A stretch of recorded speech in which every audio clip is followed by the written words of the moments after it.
오늘 성경 본문은 그 잠언서 15장입니다.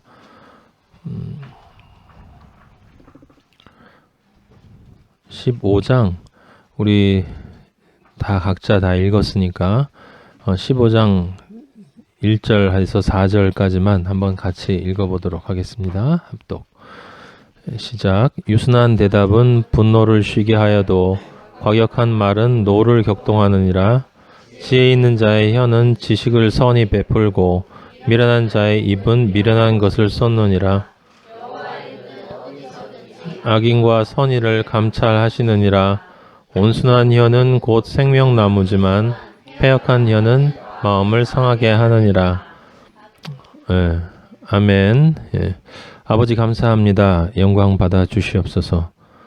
우리의 생명 되신 여호와, 우리의 의미가 되시고 삶의 목적이 되시며 우리의 언어로만 찬양을 받으시는 것이 아니라 우리의 생각과 정신과 우리의 온 마음과 우리의 영으로 우리의 존재와 삶으로 아버지 찬양을 받으시는 그러기에 합당하신 우리 하나님 아버지 감사합니다. 아버지 아들들이 오늘 나와 기도를 열심히 하고 찬양을 열심히 했습니다.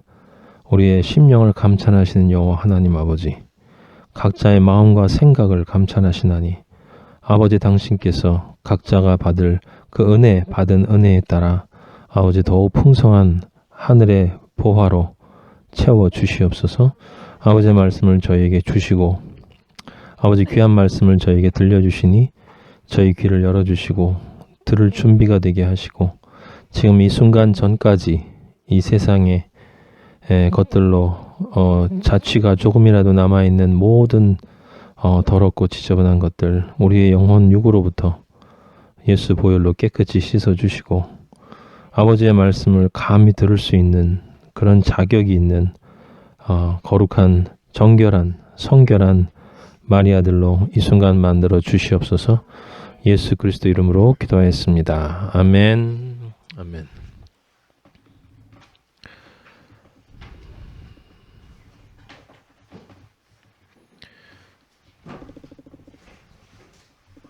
자, 우리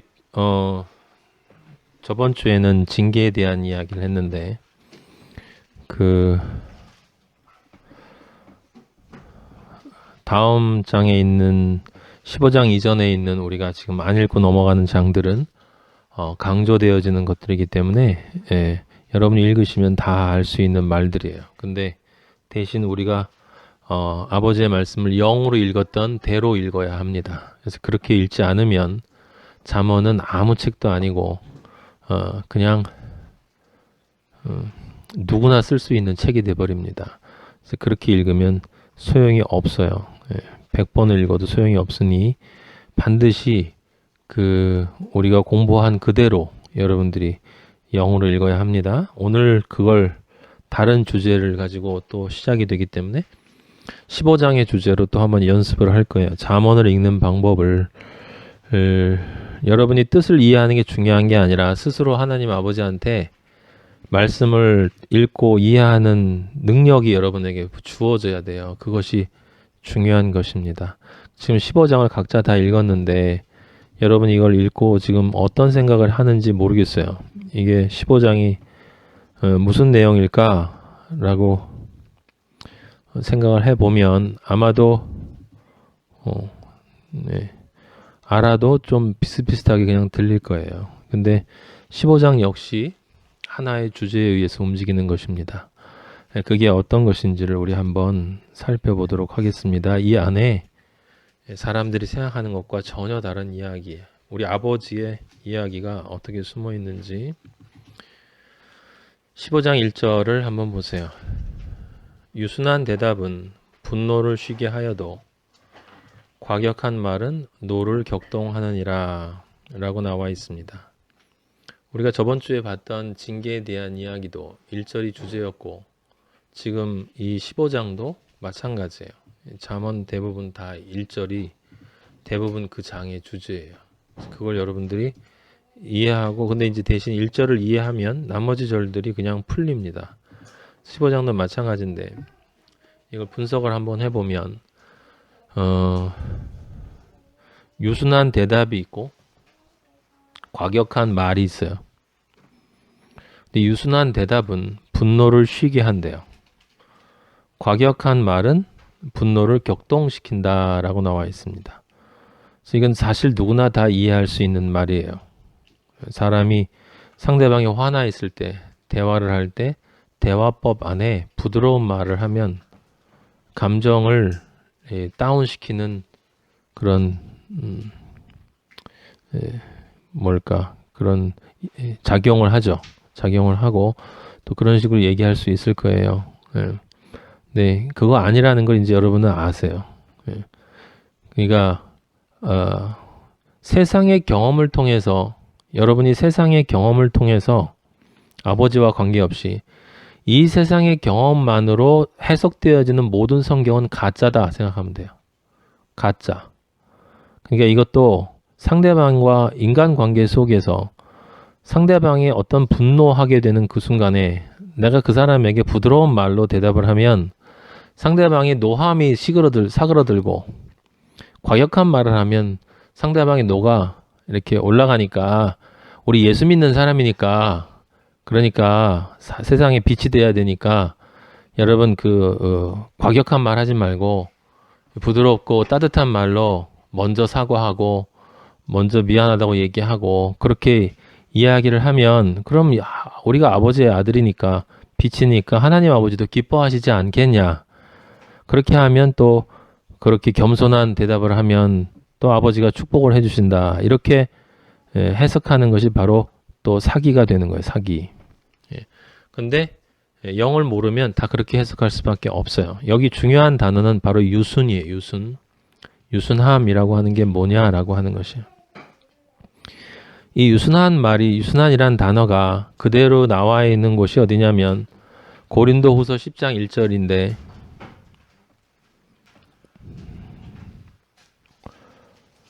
너희를 대면하면 유순하고 떠나 있으면 너희에 대하여 담대한 나 바울은 이제 그리스도의 온유와 관용으로 친히 너희를 권하고 라고 하는 말이 있어요. 고린도후서 10장 1절에 너희를 대면하면 유순하고 떠나 있으면 너희에 대하여 담대한 나 바울은 이제 그리스도의 온유와 관용으로 친히 너희를 권하고 지금 고린도후서 10장 1절을 이렇게 그냥 들으면 여기 지금 유순하다라는 말은 우리식으로 따지면 그 뒤에 담대한에 대립되는 말이 되죠. 그래서 이때 유순은 좀 소극적인이라는 뜻이 돼요. 소심하다는 뜻도 되고 결단력이 없다라는 의미도 들어가 있고 그래서 우리가 들을 때 별로 좋은 느낌의 좋은 뉘앙스를 주지 않아요. 그 영어 성경 NIV에 나와 있는 그 timid라고 하는 단어도 그런 의미를 줍니다. 근데 실제로 같은 유순함인데 잠언 15장 1절에 우리가 읽었던 본문의 유순함은 젠틀이에요. 젠틀이나 소프트의 의미를 가지고 있어요. 근데 timid나 이것이 서로 분리되어 있는 건 아닙니다. 지금 중요한 건 여기 지금 단어가 젠틀이란 단어로 되어 있고 이쪽은 timid란 단어로 되어 있다는 사실이 아니에요. 그렇게 읽는 것은 영적으로 읽는 것과 직접 관계가 없어요. 그냥 우리는 지금 번역되어 있는 그대로 봐도 괜찮습니다. 근데 어쨌든 10장 1절을 보면 바울이 이런 느낌이 딱 오죠. 사람들이랑 고린도 교회에 갔을 때 사람들을 직접 만났을 때 말을 하는 것을 보면 상당히 조심스럽게 이야기를 하는데 근데 편지를 쓸 때는 굉장히 과격하게 담대하게 직접적으로 표현한다. 이쪽에선 간접적으로 표현을 하지만 그렇게 들린다는 거예요. 그래서 10장 1절만 들으면 전혀 바울과 관계가 없는 말이 돼버려요. 왜냐하면 지금 10장 1절은 바울이 그렇게 자신을 생각한다는 이야기가 아니라 바울을 비난하는 사람들이 바울에 대해서 이야기할 때 이렇게 얘기하는 거예요. 그 10장 몇 절을 보냐면 10절을 보세요. 10절. 그들의 말이 이 사람들은 바울을 음해하는 자들이에요. 그들의 말이 그의 편지들은, 이게 지금 바울의 편지들은 무게가 있고 힘이 있으나 바울이 몸으로 대할 때는 약하고 그 말도 시원하지 않다 하니, 지금 여기 똑같은 말이 나오죠. 몸으로 대할 때는 이라고 하는 건 직접 만났을 때는 유순하다 이 말이에요. 약하고 말도 시원하지 않다. 목사님들이 그래서 바울의 말이 어눌하다 뭐 이렇게 이야기를 하는데, 그런 것이 아니라 바울이 어떤 말을 하는 것이냐면 인간의 감정을 시원하게 뚫어주는, 그런 사람들이 좋아하는 그런 말을 하지 않는다라는 것으로 우리는 이해할 수밖에 없는 거죠. 당연히 그런 것이고, 바울이 사람들을, 베드로가 얘기한 것처럼 우리가 사람들을 기쁘게 하랴 하나님을 기쁘게 하랴, 하나님을 기쁘게 해야 되는데, 어쨌든 10장 1절은 지금 바울이 스스로를 평가하는 게 아니라 바울을 음해하는 자들이 그 바울에 대해서 2절, 10장 2절은 평가한 거예요. 고린도후서 10장 1절, 10장 1절이지. 그러니까 사람들이 나를, 내가 너희랑 같이 있으면 유순하다고 하고 떠나 있으면 담대하다고 하는 그 나 바울이 이제 그리스도의 온유와 관용으로, 진짜 이 온유와 관용으로 너희를 지금 이제 내가 이야기를 하겠는데 라고 하면서 그들이 왜 틀렸는가를 설명하는 구절이에요. 지금 3절 보세요. 고린도후서 2절, 또한 우리를 육신에 따라 행하는 자로 여기는 자들에 대하여 내가 담대히 대하는 것 같이 너희와 함께 있을 때에 나로 하여금 이 담대한 태도로 대하지 않게 하기를 구하노라. 이게 무슨 말이냐면, 지금 자신에 대해서 그렇게 이야기하는 사람들이 바울에 대해서 뭐라고 얘기하냐면, 바울은 육신에 따라 행하는 자다라고 여긴단 말이에요. 육신에 따라 행하는 자로 여기는 것은 제 눈의 안경이라고, 그들이 육신에 따라 행하는 자들이기 때문에 바울이 육신에 따라 행하는 모습만 본다 이 말이에요. 아시겠습니까?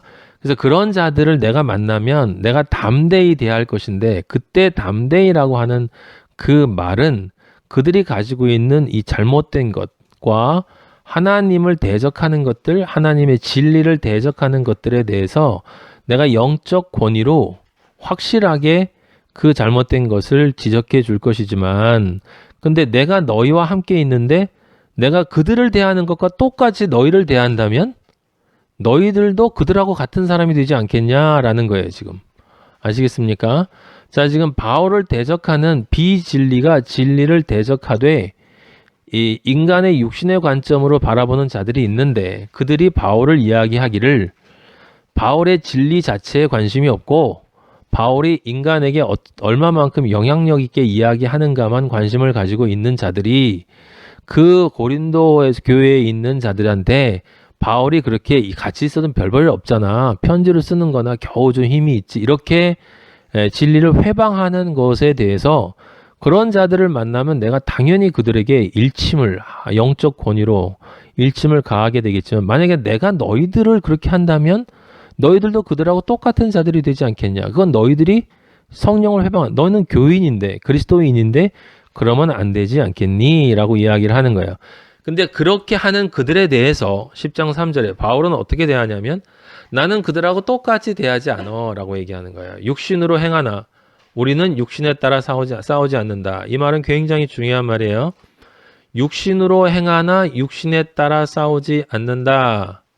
이게 무슨 말이냐면, 잘 들으세요. 그리스도인은 육신으로 행하지만 육신에 따라 행하지 않아요. 다시 한번. 그리스도인은 육신으로 행하지만 육신에 따라 행하지 않는다. 지금 바울이 지금 그 말을 하는 거야.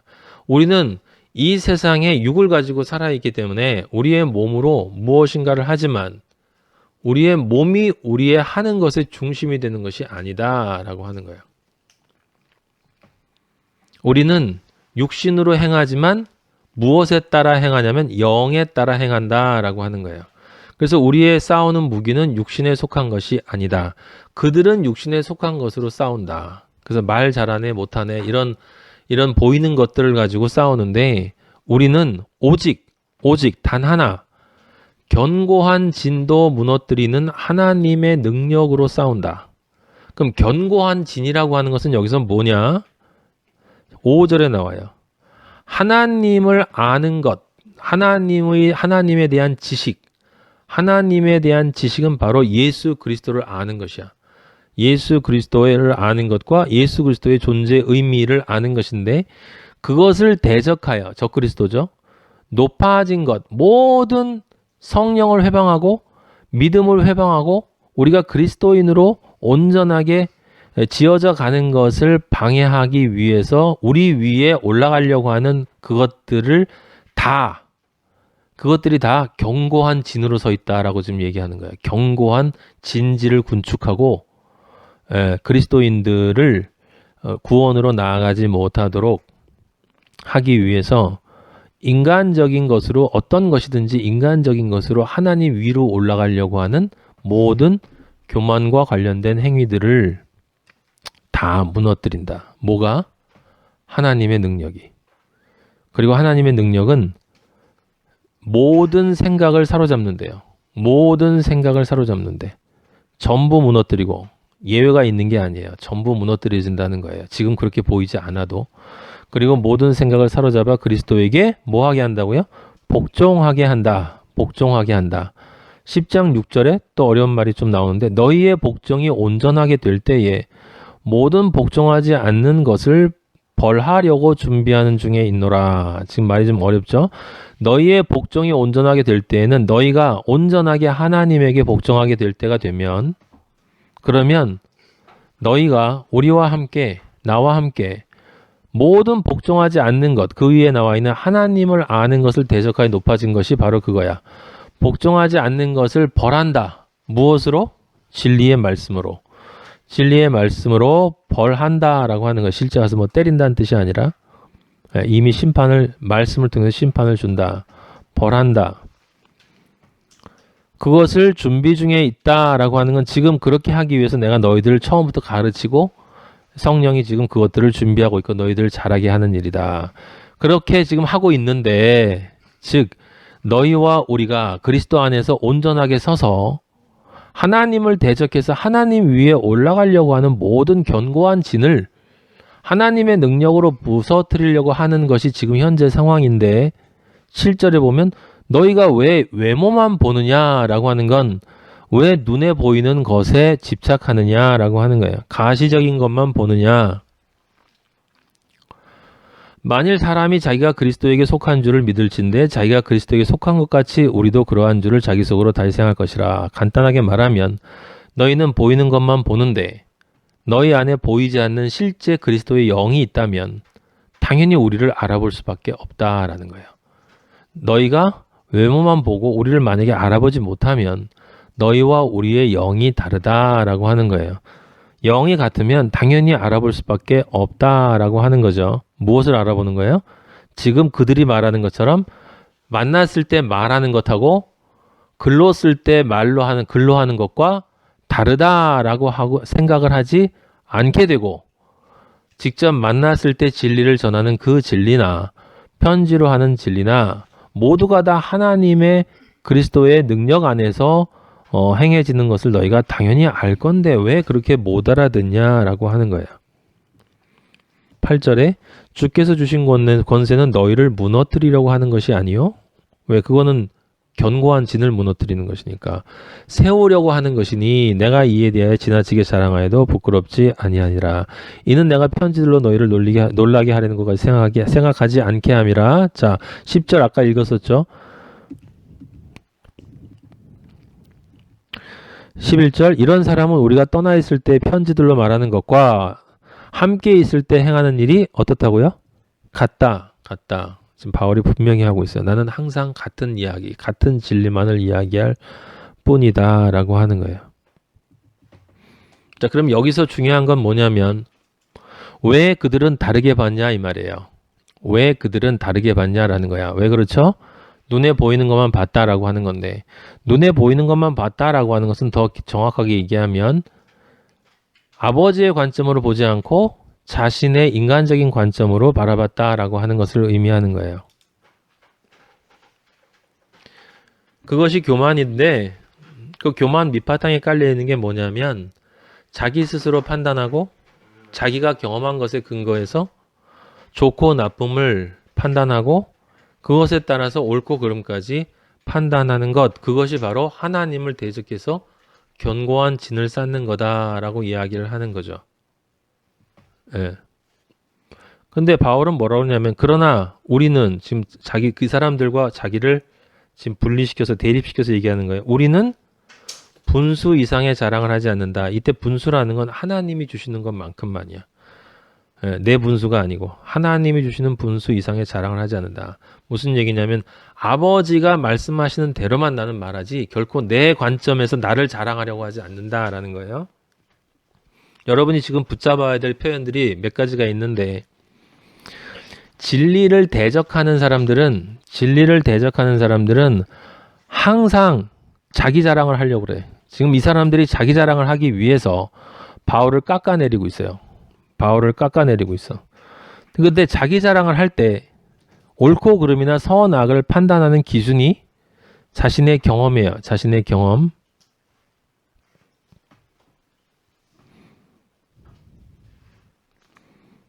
그리고 그런 관점이 있기 때문에 항상 자기 자랑을 하기 위해선 남을 비판해야 돼.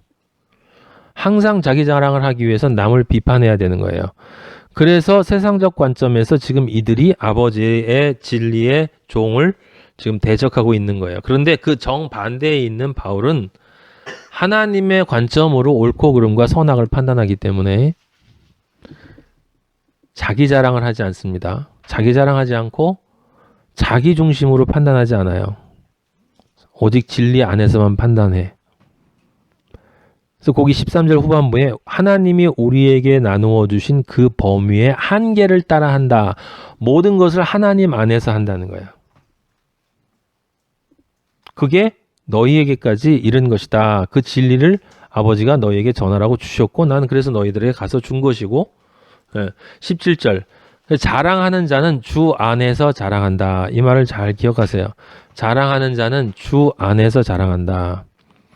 이게 주 안에서 자랑한다는 건 무슨 뜻이냐면 주 안에서 내가 주 안으로 들어가서 사람들에게 자랑한다는 뜻이 아니라 예수님 안에서 예수님에게만 자랑한다는 거예요. 내가 자랑할 게 있으면 예수님에게만 자랑해서 예수님으로부터만 칭찬을 받는 것이지 사람에게 칭찬을 받는다가 아니에요. 근데 예수님이 내 안에 있다는 걸 모르는 사람은 말은 하는데 예수님 얘기를 얼마든지 해도 자신 안에 예수님이 없는 사람들 있잖아요. 그 사람들은 예수님을 믿지 않으니 당연히 예수님 안에서 자랑하는 게 뭔지를 몰라. 어떤 식으로든 누군가가 이것을 알아서 나를 높여줘야 되는 거예요. 근데 진리 안에 있는 사람은 예수님 안에서 자랑할 수 있어요. 왜냐하면 예수님이 자기 안에 살아계시기 때문에. 살아계시고 그분이 나를 알아주시기 때문에 아버지 나 잘했지요? 라고 자랑할 수 있단 말이에요. 18절 그래서 옳다 인정함을 받는 자는 자기를 칭찬하는 자가 아니요 오직 주께서 칭찬하시는 자니라. 자, 지금 바울은 어떤 사람이냐면 진리를 찾은 사람은 아버지가 나를 인정해 주는 것에 모든 것을 맡겨요. 자기가 아버지에게 인정해 달라고 하는 것이 아니라 아버지가 자신을 인정해 줄 것이다. 내가 아버지의 일을 하면 아버지 안에서 자랑하고 그것을 아버지가 아실 것이기 때문에 왜냐하면 아버지의 공의가 있기 때문에 아버지가 나를 칭찬해 줄 것이다. 그것만 바란다는 거예요. 지금 여기 나와 있는 지금 18절까지 제가 9절, 8절, 9절, 10절 중간에 뺐어요. 제가 지금 몇 개. 그런데 중심이 되는 구절만 봤을 때 지금 10장 1절에 나와 있는 너희를 대면하면 유순하고 떠나 있으면 너희에 대하여 담대한 나 바울은 지금 이 말이 이제 그 마지막 것을 여러분이 이해하면 이게 그들이 비판하는 말이 되지 않고 그들의 비판을 바울이 설명하는 말이 돼요. 아시겠습니까? 이때 바울이 말하는 유순이 지금 얘기한 바로 그런 특징들이에요. 아시겠어요? 네? 네, 바울이 말한 유순이 뭐예요? 첫째, 자기 생각으로 옳고 그름이나 선악을 판단하지 않는다. 둘째, 자기 의를 가지고 자기 자랑을 하지 않는다. 셋째, 그렇게 하기 위해서 남을 비판하지 않는다. 그러면 내 자랑은 어디 가냐? 그 자랑은 아버지 안에서만 찾는다. 그렇기 때문에 아버지가 칭찬해 주는 것만 기다린다. 그 칭찬해 줄 거라는 것을 믿고 바울은 면류관을 줄 것이라고 믿었기 때문에 그 믿음과 소망 안에 있는 자다. 그런 사람이 다른 사람에게 행하는 태도가, 그리스도인이 다른 사람에게 행하는 태도가 유순이에요. 유순. 그러니까 바울의 유순과 바울이 생각하는 유순과 그 비진리가 바울을 비판할 때 말하는 유순하고 하늘과 땅이죠. 우주 끝과 우주 끝이에요. 예. 그들이 비판할 때의 유순은 힘이 없고 별 볼일 없다라는 뜻이고, 바울이 이야기하는 건 걔네들은 상대할 가치조차 없는 애들인데 내 유순은 아버지가 내 안에 있기 때문에 나오는 유순이야, 이 바보들아 라고 지금 이야기하고 있는 거예요. 그 유순이 바로 잠언 15장 1절에 나온 그 유순이에요. 그 유순한 대답이 바로 그 유순이야. 젠틀이나 티미드나 이런 건 중요하지 않아요. 사람들이 티미드로 봐도 바울은 젠틀하게 대답을 하는데, 그 이유는 그 안에, 오직 그 안에만 하나님 아버지가 있기 때문이에요. 그러니까 지금 바울의 경우에 바울한테 야, 걔는 만나서 얘기할 땐 힘도 없고 매가리도 없고 말하는 것도 어눌하고 이렇게 얘기하는 그 사람들의 말이 바로 무슨 말이냐면 잠언 15장 1절 후반부에 있는 과격한 말이야. 그게 과격한 말이에요. 아시겠어요? 그 과격한 말은 무엇으로부터 나와요? 나로부터 나오는 거야. 나. 유순한 대답은 누구로부터 나와? 성령으로부터 나오는 거야. 성령. 유순한 대답은 성령으로부터 나와요. 과격한 말은 나로부터 나와. 근데 그것들이 하나는 분노를 쉬게 하고 하나는 노를 격동시킨대요. 그래서 우리가 얼핏 생각하면 이 분노와 노가 상대방의 분노와 상대방의 노 같아. 미리 이야기를 하는데 이 분노는 하나님의 분노야. 하나님의 분노. 사람의 분노가 아니에요. 심판 때 받을 분노예요. 마지막 심판 때 그들이 한 이 모든 것들이, 그들의 말이 바로 그들의 증인이 돼서, 증거가 돼서 하나님의 노를 격동시켜서 불못으로 떨어지는 마지막 심판을 받을 말이 된다. 지금 그 말이에요.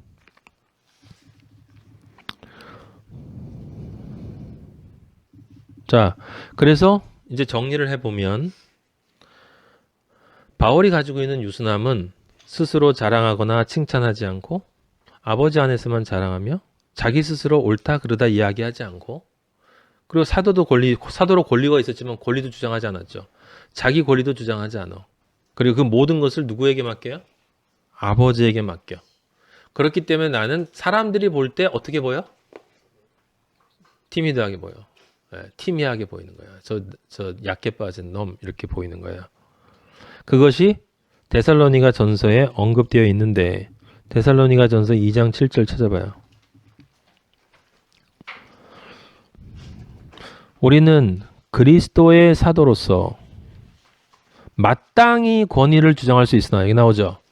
마땅히 권위를 주장할 수 있다. 내가 권위를 주장할 수 없을 것 같아? 나 주장할 수 있어. 그런데 주장하지 않아.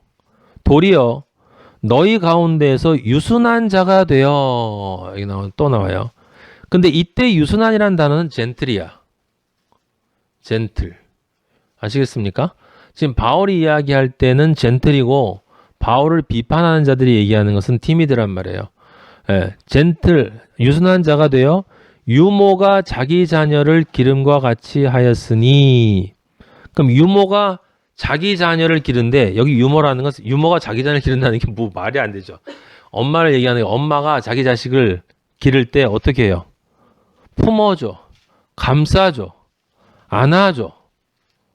아들이 어떻게 하든 그냥 꼭 껴안고 그 엄마가 자궁 안에서 아기를 키울 때 애가 태동을 한 다음에 발길질을 한다 하더라도 거기서 무슨 난리를 치고 설사 송곳 같은 것은 없지만 애들이 송곳으로 찔러도 엄마의 자궁은 아기를 품어주고 있다고요. 계속 그걸 맞으면서.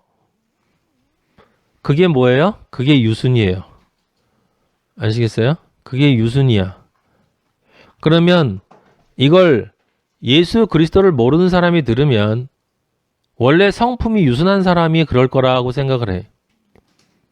그리스도인의 성품은 원래 유순한 자가 아니에요. 아버지가 볼 때 모든 인간의 성품은 과격해. 아까 나와 있던 바로 그쪽에 있는 말이에요. 다 우리는 자기중심적으로 판단을 하고 예수 그리스도의 말씀조차도 인간적으로 생각하고 나한테 이익이 되나 안 되나 내가 생각할 때 옳은가 그른가 기껏해야 자기 몇십 년 살았던 경험을 가지고 하나님의 말을 감히 판단을 하고 온 우주를 창조한 아버지를 자기의 그 작은 그 물 한 방울도 안 되는 것 같은 그 작은 것으로 그 지식이라고 몇십 년 깝죽거리며 배운 걸 가지고 뭐 논리가 안 맞대는 등, 뭐 이치가 안 맞대는 등, 틀리다는 등 이야기를 한다 이 말이에요. 근데 그리스도인은 어떻게 한다고요? 그렇게 하지 않고 그런 사람들을 어떻게 품어줘요. 근데 다 품어주는 건 아니야. 누구를 품어줘요? 자기처럼 될 수 있는 사람들을 품어주는 거예요. 지금 바울이 얘기하는 걸 여러분 잘 들으셔야 돼요. 예. 아버지가 그 영을 사랑하시는 자들. 뒤집어서 말하면 그 영이 우리는 모르지만 우리 안에 있는 영이 하나님 아버지를 향해서 있는 자들. 그렇기 때문에 아버지의 아들이 될 수 있는 가능성이 있는 자들이 무지해서 아직 몰라서 그러는 많은 실수들을 어린아이를 엄마가 품어주듯이 품어준다 이 말이에요. 근데 그렇게 품어주는 게 뭐라고? 유순. 그게 유순이라고요. 그러니까 유순이라고 하는 단어, 젠틀이라고 하는 단어는 지금 핵심적인 몇 가지 제가 좀 설명드렸어요. 잘 기억하셔야 돼요. 유순이라는 말은 스스로 자랑하지 않는다. 스스로 자기 의를 가지고 자기가 옳다고 주장하지 않는다. 그리고 자기의 권리가 있어도 절대 자기 권리를 주장하지 않는다. 자기 의를 아버지의 의에게 맡기고 공의해. 왜냐하면 아버지의 공의가 이미 내 안에 있기 때문에 내 의는 이미 죽었어. 없어. 내 의가 없기 때문에 있는데 이걸 안 하는 게 아니라 아버지의 공의가 예수 그리스도의 십자가와 함께 내 안에 들어있기 때문에 나는 더 이상 내 의를 내세울 것도 없고 내 권리를 주장할 것도 없어요. 내 권리가 어디 있어? 그리스도 안에서 다 죽었는데 십자가 안에서 아버지가 나에게 주는 권리만을 내가 가지고 있기 때문에 그리스도인은 유순할 수밖에 없어요. 남들이 볼 때는 티미하고 하나님 아버지가 볼 때는 너무 기뻐하는 아들이 되는 거예요.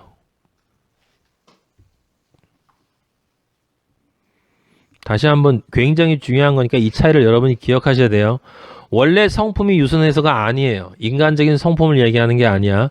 성품이 원래 전혀 유순하지 않고 과격한 인간이었는데 그리스도를 만나면 그렇게 된다 이 말이에요.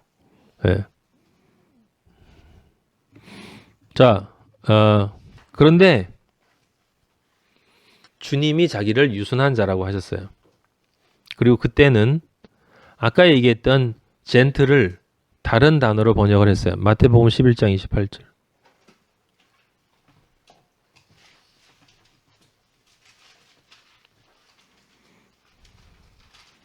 수고하고 무거운 짐진 자들아 다 내게로 오라 내가 너희를 쉬게 하리라. 나는 마음이 뭐라고요? 온유하고 이게 젠틀이에요. 온유하고 겸손하니 나의 멍에를 메고 내게 배우라.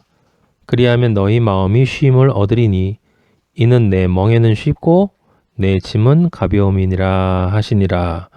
자, 지금 예수 그리스도가 우리 주님이 자신을 유순한 자라고 했는데 이때 사용한 단어가 온유예요. 온유. 잠언 15장 1절에 나와 있는 유순한 자는 바로 온유한 자를 뜻하는 거예요. 온유한 자. 근데 여러분들이 이 성경을 단어를 여기저기 찾다 보면 사실 원어나 번역된 것들을 찾아보면 이 헷갈릴 수밖에 없어요. 왜냐하면 어떤 곳은 온유라는 번역된 곳이 humble로 영어로 표현된 곳이 있고 그건 겸손이잖아요. 겸손. 겸손과 온유와 그런 단어들이 섞여서 번역이 되어 있어요. 또는 여러분이 아는 그 meek라는 단어가 있어요. M-E-E-K. 그것도 자주 사용돼요. 그래서 마태복음 5장에 온유한 자는 복이 있나니 그들이 어떻게 돼? 그들이 어떻게 되는데? 땅을 기업으로 얻어요.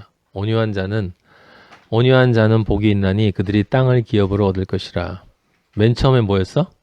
심령이 가난한 자는 복이 있나니 천국이 저희 것이라. 그 다음 뭐가 나와요? 애통하는 자는 복이 있나니 저희가 위로를 받을 것이라. 그 다음이 온유잖아. 온유한 자에겐 복이 있나니 그가 땅을 기업으로 얻을 거다. 그 다음에 뭐가 나오지? 의에 대하여 굶주리고 목마른 자는 복이 있나니 저희가 배부를 것이다. 마태복음 5장에 나와 있었어요.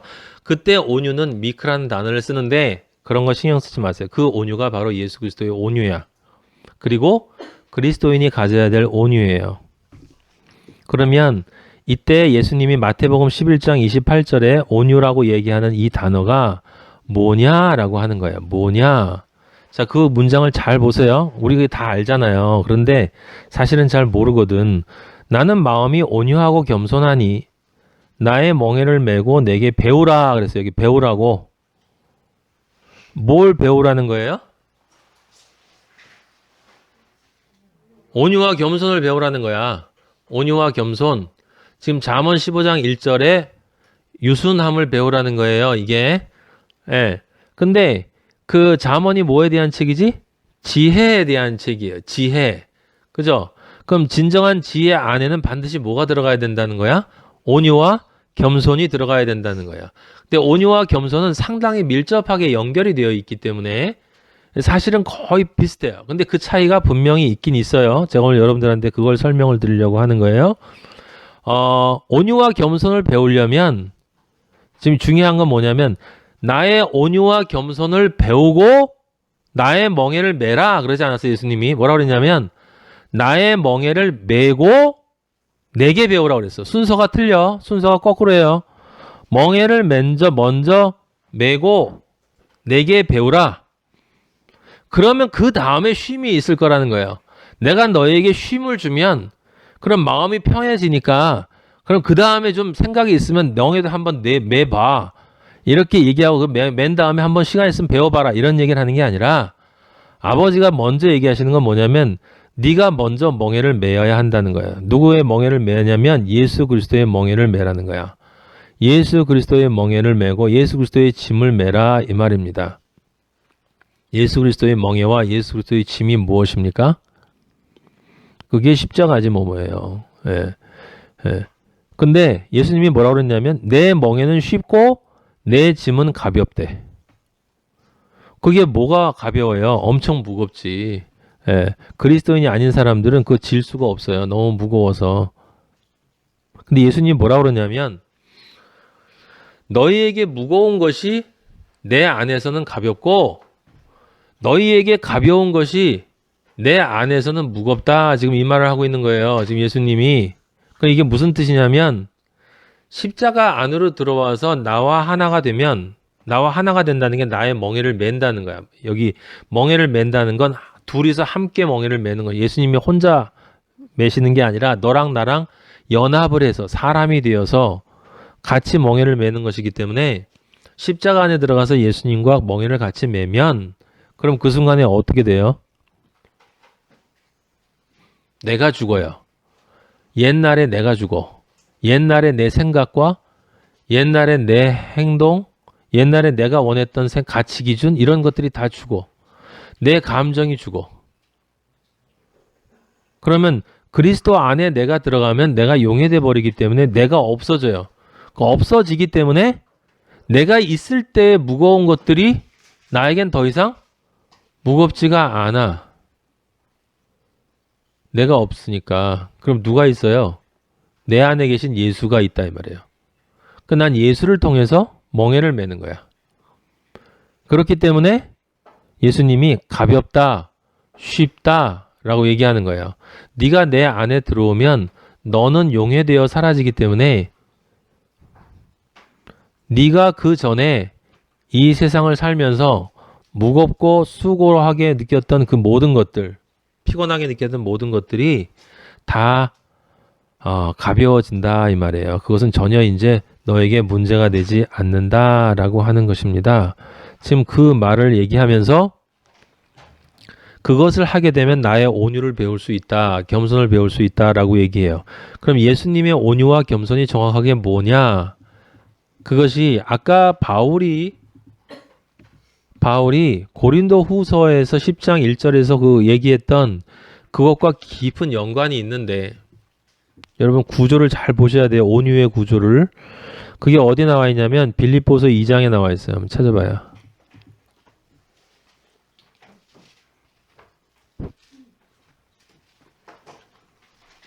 4절 5절 너희 안에 이 마음을 품으라 곧 그리스도 예수의 마음이니 라고 할 때 이것이 바로 온유와 겸손의 마음이에요. 이 마음이 온유와 겸손의 마음이에요. 왜 이게 온유와 겸손의 마음이냐? 그 다음 구절을 보면 알 수 있는데 그는 근본 하나님의 본체시나 하나님과 동등됨을 취할 것으로 여기지 아니하시고 여기 지금 겸손으로 내려가시는데 근본 하나님의 본체시나 라고 하는 것은 원래 하나님에게는 권리가 있으셨다는 뜻이야. 예수 그리스도한테는. 예수 그리스도는 권리가 있었으나 자기 권리에 대한 주장을 하지 않았다라는 말로 지금 연결되는 것입니다. 그리고 주장을 하지 않고 오히려 자기를 비워 종의 형체를 가지사 사람들과 같이 되셨고 이게 무엇입니까? 사람들을 자기 엄마가 아기를 품어주기 위해서 하는 것처럼 그렇게 품어주기 위해서 사람들과 같은 존재가 되어져 내려왔다. 그리고 8절에 사람의 모양으로 나타나사 자기를 낮추시고 죽기까지 복종했다. 곧 십자가의 죽으심이라. 이 말이 뭐냐면 자기 권리에 대한 주장이 없었고 더욱 중요한 건 복종했다라고 하는 것에서 무엇을 알 수 있냐면 자기가 옳고 그름이라고 생각하는 것에 대한 주장이 없었다라는 것이고 자기가 생각할 때 선악에 대한 기준을 이야기하지 않았다는 뜻이고 오직 아버지의 뜻만을 무조건 순종해서 아버지가 시키시는 대로 내가 움직였다는 게 겸손이 아니에요. 이건 겸손이 포함된 것이지. 겸손이 포함됐지. 아버지가 겸손하게 하라고 하셨기 때문에 겸손하게 된 존재로 자기를 내려가셨는데 그때 내려가실 때 중요한 게 뭐냐면 자기 주장이 없고 자기 판단이 없고 자기 권리 내세우지 않고 아버지를 무조건 순종했다라고 나오잖아요. 이게 온유란 말이에요.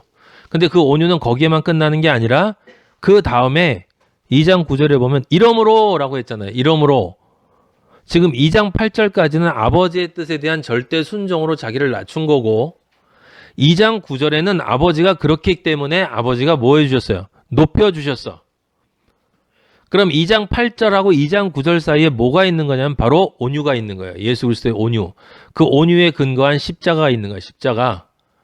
아시겠습니까? 그러니까 무슨 얘기냐면 이 온유라고 하는 것은 아까 바울의 유순과 같은 거잖아요. 자기 주장 없고 자기 판단 없고 자기 지식에 근거한 자기의 없고 자기 권리 안 내세우고 무조건 순종하면서 그것에 대한 모든 판단과 보상 모든 것들 일체를 누구한테 맡겨? 아버지한테 맡기는 거야. 자기는 재판관의 자리에서 내려오는 거예요.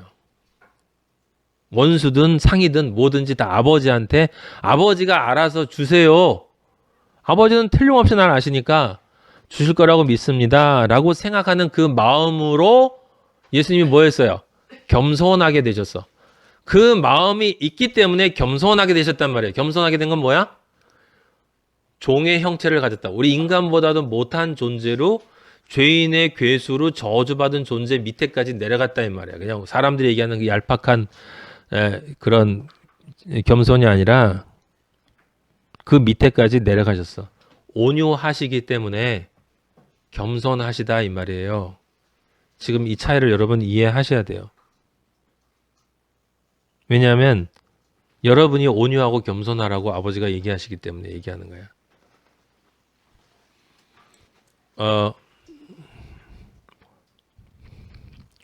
바울이 아까 대하는 모습이나 예수 그리스도가 지금 우리를 구원하시기 위해서 내려오실 때 예수님이 가지셨던 마음하고 바울의 마음의 원형, 온유와 겸손의 원형이 표본이 바로 빌립보서 2장에 나오는 예수 그리스도의 마음인 거예요.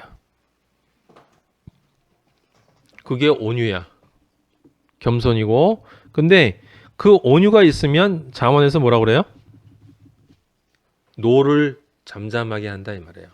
그 이게 무슨 뜻이에요? 아버지의 심판으로부터 벗어난다라는 뜻이고, 적극적으로 얘기하면 아버지와 함께라는 임마누엘의 관계로 영원한 존재가 된다. 하나님 아버지의 아들이 된다라고 하는 거예요. 중요한 건 예수 그리스도가 그렇게 온유한 마음으로 아버지가 요구하시는 겸손의 행위를 실천하셨을 때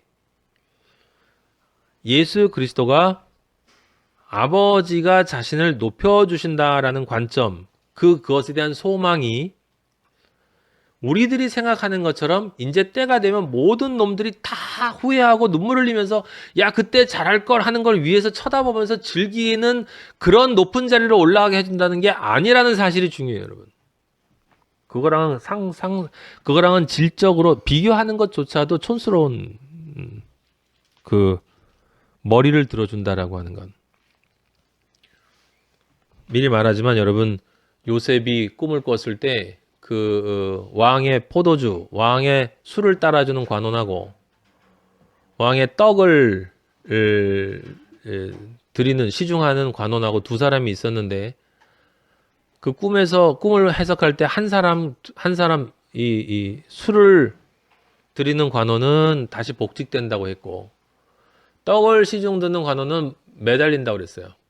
근데 그때 요셉이 뭐라고 그랬냐면 두 사람 다에게 뭐라고 그랬냐면 두 사람 다 바로가 당신의 머리를 들 것이고 당신의 머리를 들 것이고 그랬어요. 둘 다 머리가 들린다고. 하나는 진짜 들리는 거고 또 하나는 들려서 매달리기 위해서 들리는 거예요.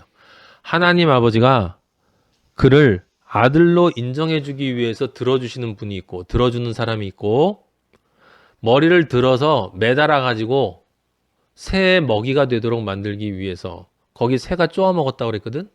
요셉의 이야기 보면 그 새가 쪼아먹었다는 이야기가 그대로 어디 나오면 요한계시록 마지막 심판 때 나와요. 그런 거 일일이 찾진 않고 자 그러면 온유를 간결하게 정리를 해보겠습니다. 온유는 뭐냐? 온유는 잘 들으세요. 하나님에 대한 믿음, 하나님에 대한 경외, 그리고 신뢰에 근거한 신뢰. 하나님에 대한 믿음, 하나님에 대한 경외가 뭔지 알죠? 경외, 그리고 신뢰에 근거한 침묵의 순종이에요. 침묵의 순종. 침묵의 순종. 그렇게 침묵으로 순종하려는 마음이 온유예요. 온유. 사람들이 생각하는 온유랑은 차원이 달라. 비교할 수도 없어. 어떻게 잠언을 그렇게 읽어? 그렇게는 쓰레기로 그렇게 읽어요. 하나님의 온유하고 그 더러운 냄새나는 인간의 온유하고 이사야서 53장 7절 찾아봐요. 이사야서 53장 7절만 이렇게 쓰여 있어요. 그가 곤욕을 당하여 괴로울 때에도 그의 입을 열지 아니하였다. 입을 열지 아니하였다. 지금 뭐 하고 있는 거예요? 온유한 마음을 실천하고 계신 거예요. 예수 그리스도가. 마치 도수장으로 끌려가는 어린 양과 지금 도살장으로 끌려가는 어린 양이 십자가에 달리러 끌고 올라가야지는데 털 깎는 자 앞에서 수치스러운 존재가 되는 거예요. 자신을 가리고 있던 모든 것을 다 깎아버리고 벌거벗은 존재로 매달리는 그 과정에 근데 자기는 아무것도 잘못한 것이 없기 때문에 내가 무슨 잘못을 했다고 나는 사랑하기 때문에 왔는데 나를 못 알아봐 이것들이? 진짜 해도 너무한 거 아니야? 그렇게 해도 우리는 할 말이 아무것도 없는데 그렇게 했다가는 아무도 구원받을 수가 없기 때문에 이 더럽고 더러운 인간들을 아버지가 왜 사랑하셨는지 모르지만 나 같은 놈을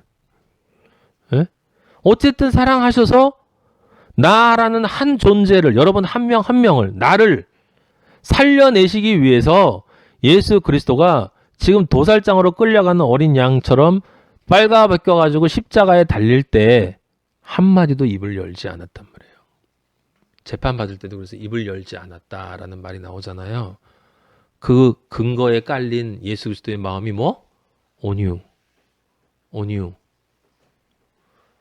그 온유한 마음이 있기 때문에 마지막에 예수님이 아버지 나의 영혼을 아버지께 맡깁니다 라고 그 온유한 마음의 결정판이 바로 그거란 말이에요. 예수님의 모든 행위는 겸손의 행위고 그 모든 행위의 근거가 되는 예수 그리스도의 마음이 온유예요. 온유. 근데 그 온유한 마음 속에는 우리를 향한 무한한 사랑이 자리 잡고 있단 말이에요. 긍휼과 자비와 인자의 마음이 있기 때문에 그 마음, 아버지의 그 사랑의 마음이 예수 그리스도 안에 있었기 때문에 우리를 향해서 온유할 수 있는 거예요. 지금 이 순간에도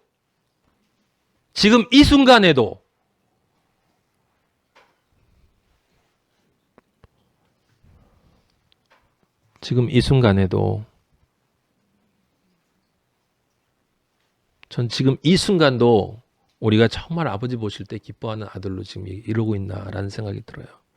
늘 떨려. 늘. 내가 정말 아버지의 말씀을 잘 전하고 있는 건지 내 생각에 혹시 조금이라도 개입되면 안 되는데 라는 생각. 여러분들이 정말 이걸 아버지의 말씀으로 받으면서 듣고 있을까? 이 말이 정말 내 안에 살아 들어와서 아버지가 진짜 이렇게 이 온유와 겸손의 삶을 사시고 실천하시고 그렇게 완성하시는 그 모든 고통을 실제로 당하신 그거를 우리가 정말로 생각하고 그 진리가 이 세상에서 이야기하는 그 어떤 온유와도 비교할 수 없는 하나님만이 우리에게 줄 수 있는 그 온유를 우리에게도 선물하셔서 그리스도의 온유를 너희도 배워라 라고 이야기하는, 그러면 너희도 그 온유를 가지게 되고 바울처럼, 바울 봐 얼마나 쉽니 얼마나 가볍니 그렇게 쥐어 터지면서도 바울? 그래서 성령을 받은 자 그리스도인은 세상이 감당을 못하는 거예요. 세상이 감당을 못하는 거예요. 우리가 아까 얘기했던 마태복음 5장의 온유가 왜 온유겠어요? 심령이 가난한 자는 복이 있다. 그게 진리를 만나서 내가 진리가 아닌 것을 깨달으면, 그죠? 그리고 그 진리를 내가 내 안에 넣어야 되는데 라는 마음이 드는 거예요. 근데 그 다음엔 당연히 애통하는 마음이 올 수밖에 없어. 나 자신을 보면 어떻게 내가 천국에 가? 어떻게 내가 하나님 아버지의 아들이 돼? 내가 지금까지 살아온 모습이나 지금 현재도 끊임없이 성경을 보면서 내 멋대로 해석을 하고 내 생각대로 요를 맞추고 저를 맞추고 이게 나한테 이익이 되나 안 되나 이런 식으로 생각하면서 그걸 가지고 또 장사에 처먹는 수많은 거짓 선지자들, 그걸 들으면서 또 자기 이익을 위해서 세상을 살아가고 있는 그 수많은 거짓 종교인들, 그런 사람들 속에 저도 속해서 살았었고, 근데 그런 내 자신을 보면 내가 과연 아버지의 사랑을 받을 자격이 있는가? 그럴 수 없잖아. 당연히 애통이 나올 수밖에 없는 거야. 애통이. 그 애통과 함께 회개의 눈물이 나올 수밖에 없는 거고, 그렇게 해서 내가 죽었다 다시 살아나야 내 옛자아를 더 이상, 나는 아버지가 진짜 은혜를 주신다고 했으니까 그럼 난 더 이상 아버지 옛자아로 살 수 없습니다. 난 살 수 없습니다. 이제 새로운 땅이 돼서, 새로운 아버지가 주시는 새로운 생명이 돼서 이제 내 생각 없고 내 판단 없고 내 지식 없이 내 주장할 거 있다 하더라도 내 주장할 거 있는 게 있을 수가 없죠. 옛날 내 생각으로 따져보면. 요즘에 우리나라 꼴 보면 다 뭐 개나 소나 다 의인이야. 다 진리를 모르면 과격한 사람이 되는 거예요. 자기 의가 늘 있어. 늘 자기는 정의야. 내가 한 거는 그래도 남보단 나아. 나는 그래도 남처럼 나쁜 짓 하진 않았어.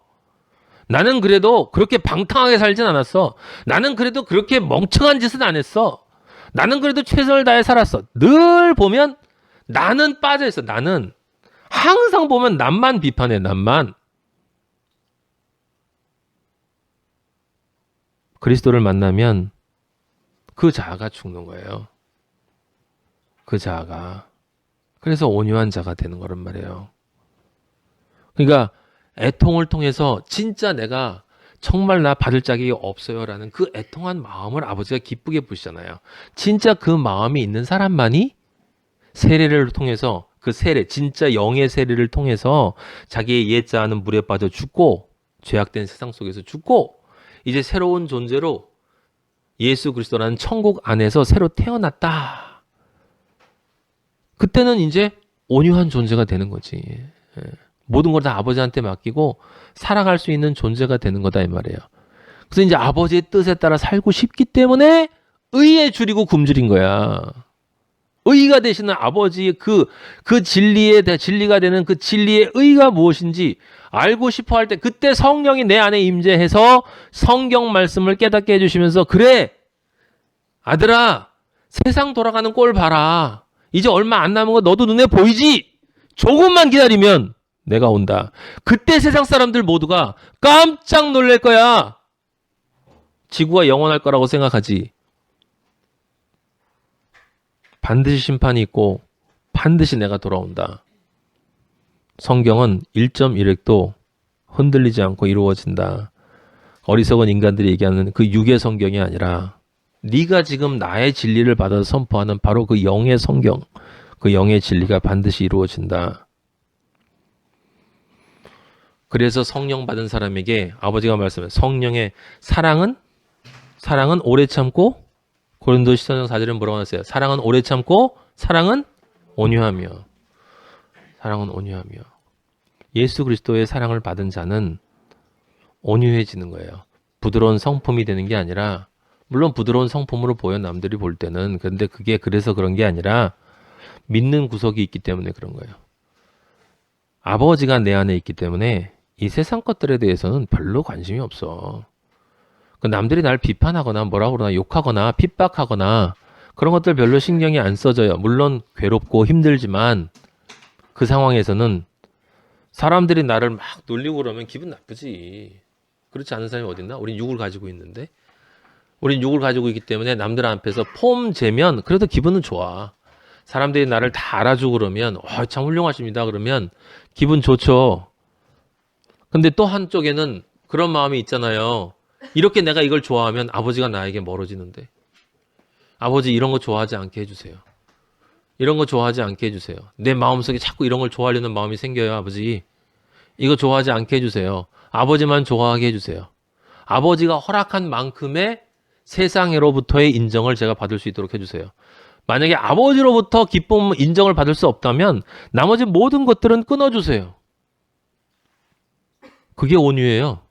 여러분. 갈라디아서 5장 22절 봐요.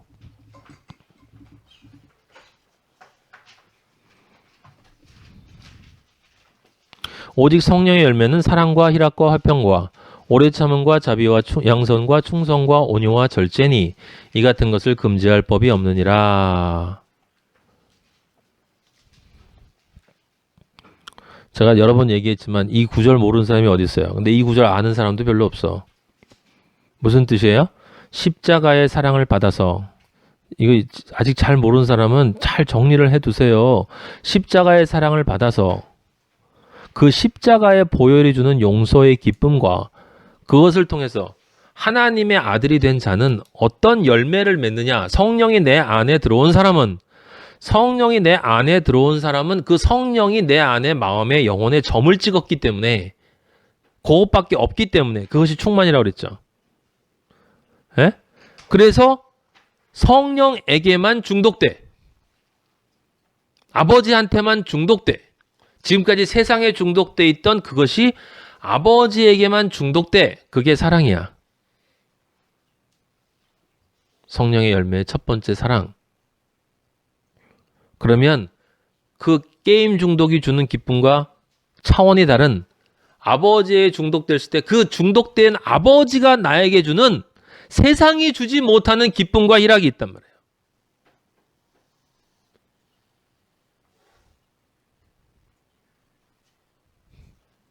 너무 기뻐서 너무 감사해서 눈물을 흘릴 수밖에 없어. 아버지가 날 사랑해 주는 걸 진짜 느끼잖아요. 내 안에 예수 그리스도가 중독되어 있기 때문에 중독된 사람은 아버지가 나를 어떻게 사랑하는지가 느껴져. 그게 느껴질 때마다 그 기쁨과 희락이 있는데 그 기쁨과 희락은 두 번째 성령 열매는 이 희락은 이 세상에 그 어떤 것도 주지 못하는 감동과 감사로 가득한 희락이에요. 그래서 그리스도인만이 진짜 기뻐서 눈물을 흘릴 수 있어.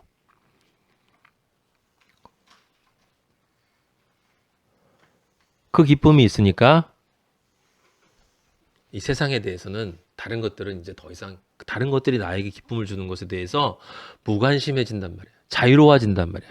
그래서 평강의 존재가 돼. 그게 세 번째 열매인 화평이야. 화평. 그 평강의 존재가 되면 당연히 이제 아버지가 이런 나를 아버지가 온전하게 완성해내실 것이다. 내 평생 삶을 통해서 그것을 내가 반드시 믿는다. 그 소망이 있다. 그러니까 그 다음에 오래 참음이 나오는 거야. 오래 참음. 아버지가 나를 완벽하게 이루어 주실 그때까지 참음. 그리고 다른 어떤 것들이 주변에 뭐가 와도 다 참아낼 수 있어. 그 오래 참음이 있을 때 이제 타인을 향해서 자비가 나오는 거예요. 타인이 예수 그리스도가 아닌 사탄을 선택해서 이 세상을 선택해서 잘못된 마음을 가지고 있는 그들에게 타겟을 잘못 잡고 인생을 사는 그들에게 가지는 마음이 자비라고 그랬지. 그건 인자가 아니라고 그랬어요. 그건 자비라고 그랬지. 자비가 잘못된 방향으로 가는 사람을 향한 긍휼한 마음이 자비란 말이에요. 인자는 옳은 방향을 잡고 가는 사람을 인도해 주는 것이 인자고, 우리는 옳은 방향에 있지만 가끔 탈선하기 때문에 인자와 자비로 우리를 이끌어 주시는 거야, 아버지가. 그래서 그런 자비한 마음이 있을 때 그들에게 우리가 진리를 전해주잖아. 십자가의 진리를 전해주잖아요. 그게 양선이잖아. 선을 베푸는 거. 그 양선이고, 그렇게 하는 그 삶이 오직 그것만을 하기 위해서 나는 산다라는 내 마음의 중심이 하나로 딱 진리로 자리 잡힌 그것이 충성이야. 그것을 가지고 인생을 끝까지 살아가는 거예요. 그게 7번째 충성이고, 그 다음에 온유가 나오는 거예요, 여러분. 그 다음에 그렇게 끝까지 살아나갈 때, 살아나가는 내 삶 속에서, 구체적인 삶 속에서 다른 사람으로부터 비판과 핍박과 조롱이 있고, 유혹도 있고, 혹시 비방도 있고, 그리고 내 자랑, 내 영광을 드러낼 수 있는 기회가 있을 때, 그러한 것들을 다 내려놓고, 아버지가 나의 모든 것들은 다 아버지가 알아서 올려주신다. 예수 그리스도가 나를 다 내려놓고 내가 가서 십자가에 달리면 나를 머리 들게 해주시고 내 머리를 들으시고 나의 영광을 회복시키실 분은 아버지이기 때문에 다른 것들에 대해서는 나는 관심을 가지지 않고 아버지만 의지하고 간다. 절대 나는 내 스스로 날 변호하지 않고 내 권리 주장하지 않고. 그게 온유라고 그랬죠. 그 온유가 바로 절제를 만들어내는 거야. 이 세상에 대해서 금식의 삶, 완전한 자유. 성령의 열매는 교회에서 무슨 말인지도 모르고 뇌까리고 있는 그런 단어들이 아니에요. 이건 너무 거룩하고 너무 멋있어. 성령을 가진 자들이 가지고 있는 이 성령의 9가지 열매는 너무 멋있어요. 그래서 아버지가 그럴 가치가 없는 놈들한테는 아예 이해시켜주지도 않아. 그냥 각자 자기 멋대로 자기가 생각하는 온유, 자기가 생각하는 자비. 그래, 불쌍한 사람 뭐 먹을 거 좀 주지 뭐. 양선해, 양선. 그 충성해, 교회에 충성해야지. 교회에 헌금 많이 하고 예배 잘 나오고 다른 사람들한테 따뜻한 마음으로 대하고, 교회 오면 사람들, 처음 온 사람들한테 그렇게 대하세요. 아, 그리고 술, 담배 하지 말고 절제해야지. 그게 성경 말씀이야? 참나 웃기지도 않아 진짜. 자기가 무슨 얘기하는지도 몰라요. 그리고 진리를 전하는데 진리란 단어는 어떻게 알아가지고. 그래서 바울이 여러분에게 그 온유를 위해서 싸우라고 하는 거예요. 그게 선한 싸움이야. 디모데전서 6장 1절, 6장 11절 봐요. 오직 너, 아버지가 여러분들을 지금 한 사람 한 사람에 얘기하시는 거예요. 오직 너 하나님의 사람아, 네가 정말 하나님의 사람이 맞다면이에요. 오직 너 하나님의 사람아, 이것들을 피하고 의와 경건과 믿음과 사랑과 인내와 온유를 따르며 12절 믿음의 선한 싸움을 싸우라. 그리고 그 뒤에 뭐라고 써 있어요? 영생을 취하라. 이때 영생이라는 건 영원히 사는 게 아니라 영원의 존재이신 예수 그리스도 하나님 아버지 성령 삼위일체 우리 아버지와 함께 사는 것. 그 안에 들어가면 그분이 영생의 존재이기 때문에 내가 영생의 존재가 되는 거야. 영생은 오래 사는 게 아니야. 이 지저분한 인생을 오래 살면 뭐해. 진시황처럼 더럽고 더러운 인생을 계속 살면 왜 이렇게 오래 살려고 난리를 떠는지 몰라요. 이 세상 사람들은. 왜 그런지 아세요? 그 안에 있는 영이 아는 거야. 곧 심판이 온다는 걸. 두려워서 이 세상을 안 떠나려고 하는 거예요. 여러분. 이 세상이 좋아서 남아있려고 하는 게 아니라 이 세상 사람들도 아버지 안 믿는 사람들도 이 세상이 스트레스로 가득하다는 거 알아. 근데 그 안에 있는 영은 안단 말이에요. 별도로. 내가 아버지를 믿지 않고 죽으면 지옥 간다는 걸 알고 있기 때문에 자기도 모르게 무의식적으로 떠는 거야. 그래서 어떻게든지 여기서 안 떠나려고 몸부림치는 거지. 되나 그게? 그 야고보서 1장 21절에 나와 있어요. 한번 찾아봐요. 하나만 더. 이렇게 나와 있습니다. 그러므로 모든 더러운 것과 넘치는 악을 내버리고, 여기 더러운 것과 넘치는 악을 내버리고 라고 하는 말을 우리가 지금 온유랑 연결시키면 뭐가 되겠어요? 온유하지 않게 모든 것을 대하는 것이죠. 그죠? 그럼 여기 더러운 것과 넘치는 악은 뭐겠어요? 내 생각으로 판단하고 내 지식으로 이해하고 내 주장하고 늘 내 권리 찾으려고 하고 내 이익 찾으려고 하는 이것들을 버리고 너희 영혼을 능히 구원할 바 마음에 심어진 말씀을, 예수 그리스도의 이 진리의 말씀을 온유함으로 받으라. 멋있죠? 이거 알고 정말 이걸 할 때, 이걸 할 수 있을 때, 잠깐이라도 할 수 있다고 느낄 때 정말 이게 있어요. 그 그리스도인만이 느낄 수 있는 아버지를 향한 그 온유가 내 안에 조금이라도 보일 때 느껴지는 그 어떻게 이런 걸 내가 할 수 있을까라는 그런 게 전에는 상상도 할 수 없는 것이니까. 예. 자, 15장 1절에 나와 있는, 우리가 1절 지금 보고 있었는데, 유순한 대답은 분노를 쉬게 하여도 과격한 말은 노를 격동하느니라 라고 할 때 유순한 대답은 바로 온유한 대답이고, 이 온유한 대답은 뒤에 있는 과격한 말처럼 그냥 단순한 언어가 아니에요. 언어가 아니야. 아버지한테 우리가 보이는, 여러분 세상 사람들은 말하고 마음하고 다 분리되어 있지만 아버지 앞에는 분리되어 있지 않아요. 아시겠습니까? 아버지가 말을 조심해 라고 하는 말은 그 말만 조심하라는 게 아니라 아버지는 말을 보시면서 바로 그 말에 붙어있는 마음을 보시고, 마음을 보시면서 그 마음에 붙어있는 영을 보신단 말이에요. 그것이 다 그 사람의 말이야, 말. 예? 그럼 온유한 대답이라는 것은 뭐겠습니까? 온유한 대답을 결론을 말하면 그러면 뭐겠어요? 십자가의 대답인 거예요. 십자가의 대답. 그쵸? 그죠? 온유는 결국 내 생각 죽이고 내 행위를 가지고 나의 지나온 길, 나의 지나온 심장 죽이고 나의 아버지가 이끄시는 대로 가면서 내가 가질 수, 내 옛자가 가끔씩 떠올라서 나에게 주는 그 모든 것들을 다 말살해버리고 그것들과 관련된 모든 것들을 다 아버지한테 맡기는 거야.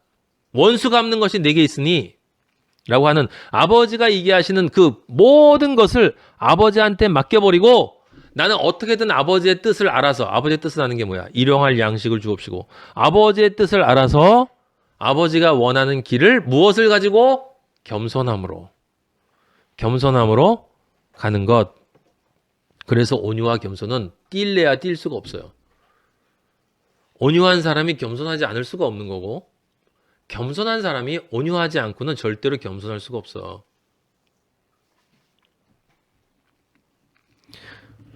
그럼 온유의 반대가 뭐야? 과격한 말이라는 게 뭐야? 빌립보서 2장 3절에 나와 있어요. 지금 우리가 얘기하는 그 반대거든. 그러니까 자기 주장을 하면 반드시 뭐가 나와요?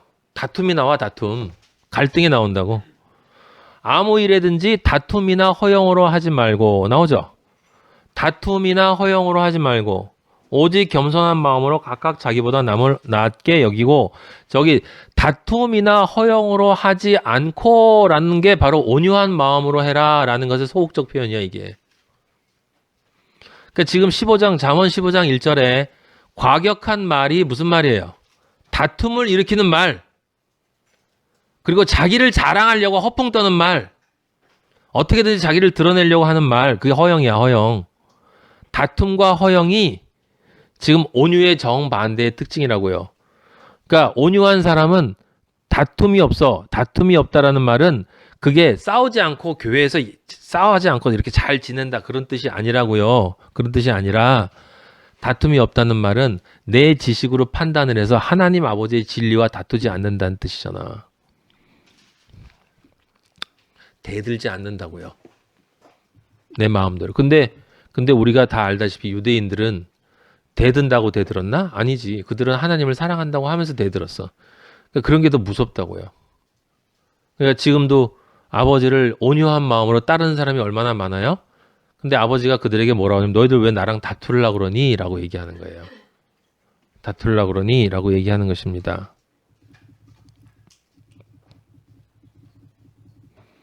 자, 그것이 구체적으로 나와 있는 사례를 한번 살펴보도록 하죠. 민수기 찾아보세요. 민수기 12장 네 번째 성경 창세기 출애굽기 레위기 민수기 12장 1절. 우리가 옛날에 봤는데 다시 한번 이 온유라는 관점을 한번 해석을 해봐요. 모세가 구스 여자를 취하였더니 그 구스 여자를 아프리카 여성이에요. 시커먼 여성. 이디오피아 여성인가? 하여튼 구스 아프리카 쪽 여성이에요. 구스 여자를 취하였으므로 미리암과 아론이 모세를 비방하니라. 구스 여자를 취하였으므로 미리암과 아론이 모세 이방인 여자를 취했단 말이에요. 유대인 여자가 아니고. 그래서 미리암과 아론이 모세를 비방했어. 종교적이고 도덕적 관점에서 비방을 했겠죠. 뭐. 그들이 이르되 여호와께서 모세와만 말씀하시냐? 야, 하나님이 너에게 그거 괜찮다고 그러대? 우리와도 말씀했어. 근데 여호와께서 이 말씀을 들으셨더라. 자, 그 다음에 2장 지금 2절 읽은 바로 3절이 그 다음에 나온 게 여러분 중요한데 지금 이 사람 모세는 온유함이 지면의 모든 사람보다 더하더라. 지금 이 말이 3절 말이 2절 바로 뒤에 붙어 있다라는 것을 여러분이 유의하셔야 돼요. 유의하셔야 됩니다. 그리고 4절에 보면 여호와께서 갑자기라는 단어가 있어요. 갑자기 모세와 아론과 미리암에게 이 갑자기는 아버지에게 해당되는 게 아니라 모세와 아론과 미리암에게 해당되는 거예요. 너희 세 사람은 회막으로 나오라 하니 5절 강림하사 여호와가 서셨대. 여러분 장막 앞에 하나님 아버지가 섰겠어요? 눈으로 보이게? 그런 것이 아니지. 천사를 통해서 누군가를 통해서 말씀이 나온 거예요. 말씀이 아론과 미리암을 불렀어요. 그 두 사람이 나아가매. 자, 여기 4절하고 5절 사이에 중요한 사건이 하나 있는데 여호와가 먼저 누구를 불렀죠? 세 사람을 불렀어요. 세 사람. 근데 5절에서는 두 사람을 불렀어. 처음엔 세 사람을 부르고 두 사람을 불렀어. 두 사람을 부른 건 두 사람을 부른 게 아니라 그 두 사람과 모세를 분리시킨 거예요. 분리시킨 것. 지금 십자가의 오른편 죄수와 왼편 죄수가 분리되는 거예요, 지금. 하나님 아버지의 말씀이 의인과 의인이 아닌 존재. 자, 지금 우리 주제로 이야기하면 과격한 말한 놈들하고 온유한 존재하고 지금 분리시킨 거예요. 그리고 온유한 존재에게 뭐라고 그랬냐면 7절 내 온 집에 충성한 자다. 내 온 집에 충성한 자다. 무슨 뜻이에요? 진짜 충성한 존재, 성령의 열매로 가득한 존재란 뜻이야. 예. 그와는 내가 대면하여 명백히 말하고 은밀한 말로 하지 아니하며 그는 또 여호와의 형상을 보거늘. 내가 대면하여 예수님 하나님 아버지를 대면해서 본 사람은 없다고 그랬어요. 근데 대면하여 명백히 말하고가 무슨 뜻이야?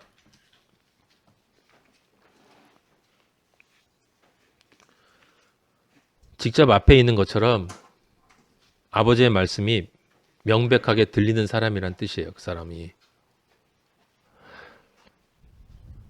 은밀한 말로 하지 않는다라고 하는 건 하나님 아버지의 진리가 그에게는 숨겨져 있지 않다는 뜻이에요. 이게 무슨 말일까?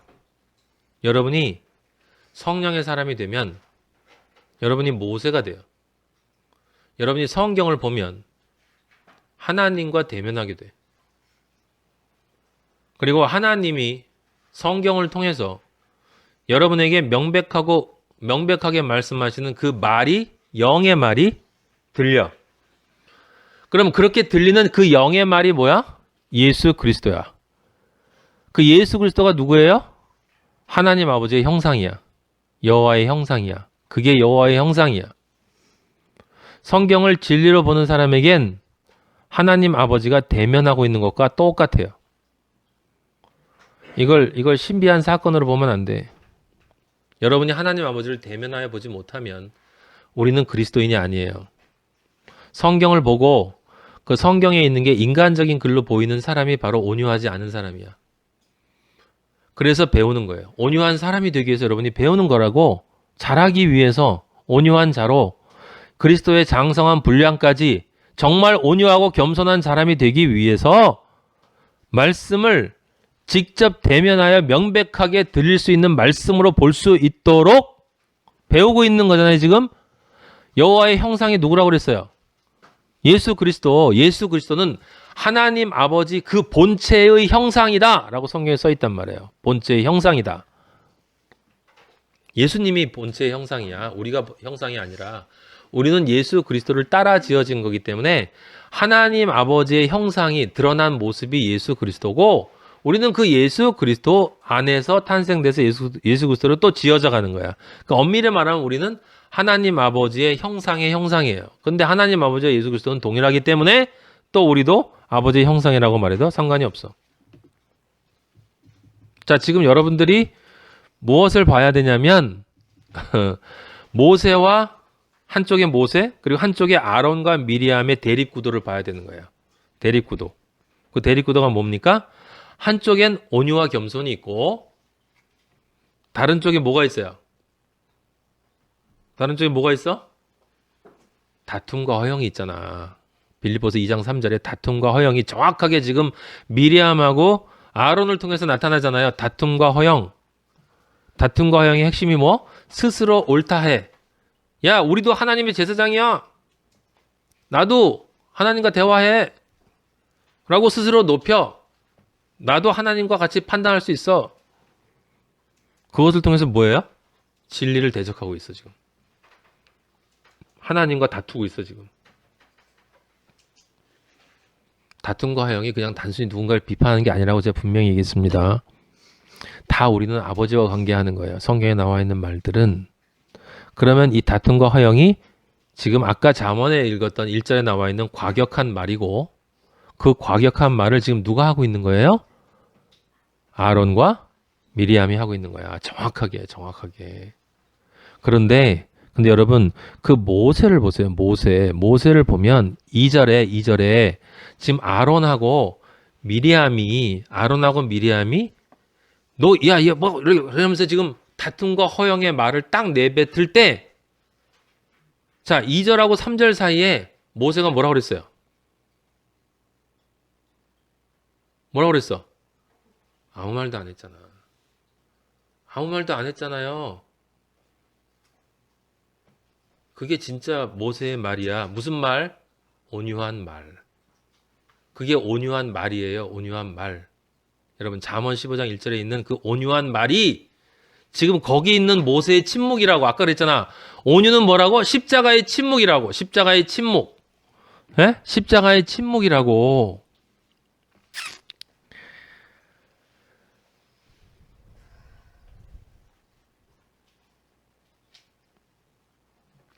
여러분, 모세가 그냥 이렇게 된 게 아니에요. 가만히 생각해 봐요. 모세가 어떻게 해서 이런 온유한 존재가 되었나라고 생각해 보면, 정확하게 모세가 광야에서 40년 동안 훈련받기 전에는 그 아론과 미리암과 똑같은 다툼과 허영의 존재였어. 그래서 모세는 그 인간의 영광을 하늘의 영광처럼 살았잖아. 바로의 왕자로 살았단 말이에요. 인간의 영광으로 살았다고. 인간의 영광으로 살았고, 그리고 아버지가 가라!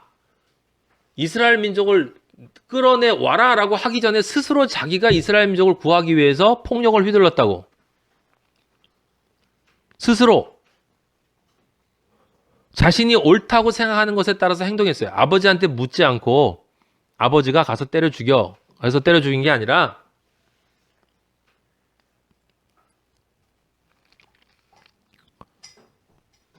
그가 바로 다툼과 허영의 존재였는데 아버지가 어떻게 하셨어요? 모세를 사랑하셨어. 그래서 그의 영광을 먼지로 날라버리셨어. 먼지로 바꿔버리셨어. 광야로 보내셨죠. 바로의 궁전이 광야로 바뀌어버렸어. 그리고 가장 높았던 애굽의 왕자가 살인자가 됐어. 사람들이 칭찬하고 존경하는 존재가 아니라 비방하고 정죄하는 존재가 돼서 그 먼지뿐인 광야에서 40년을 살았어요. 그러면서 무엇을 훈련받은 거예요? 온유한 존재가 되기 위해서, 겸손한 존재가 되기 위해서 훈련을 받은 거예요. 그게 훈련이 되어야 아버지가 보내신 거예요.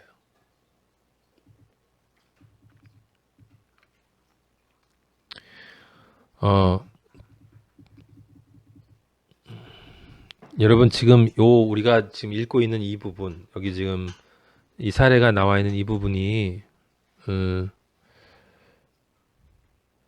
이 모세가 고수 여인을 취한 건 그냥 이야기가 아니거든. 왜 이 모세가 온유한 존재이고 이 사람들이 그런가라는 것을 생각을 해볼 때 여러분 이 성경을 가만히 보면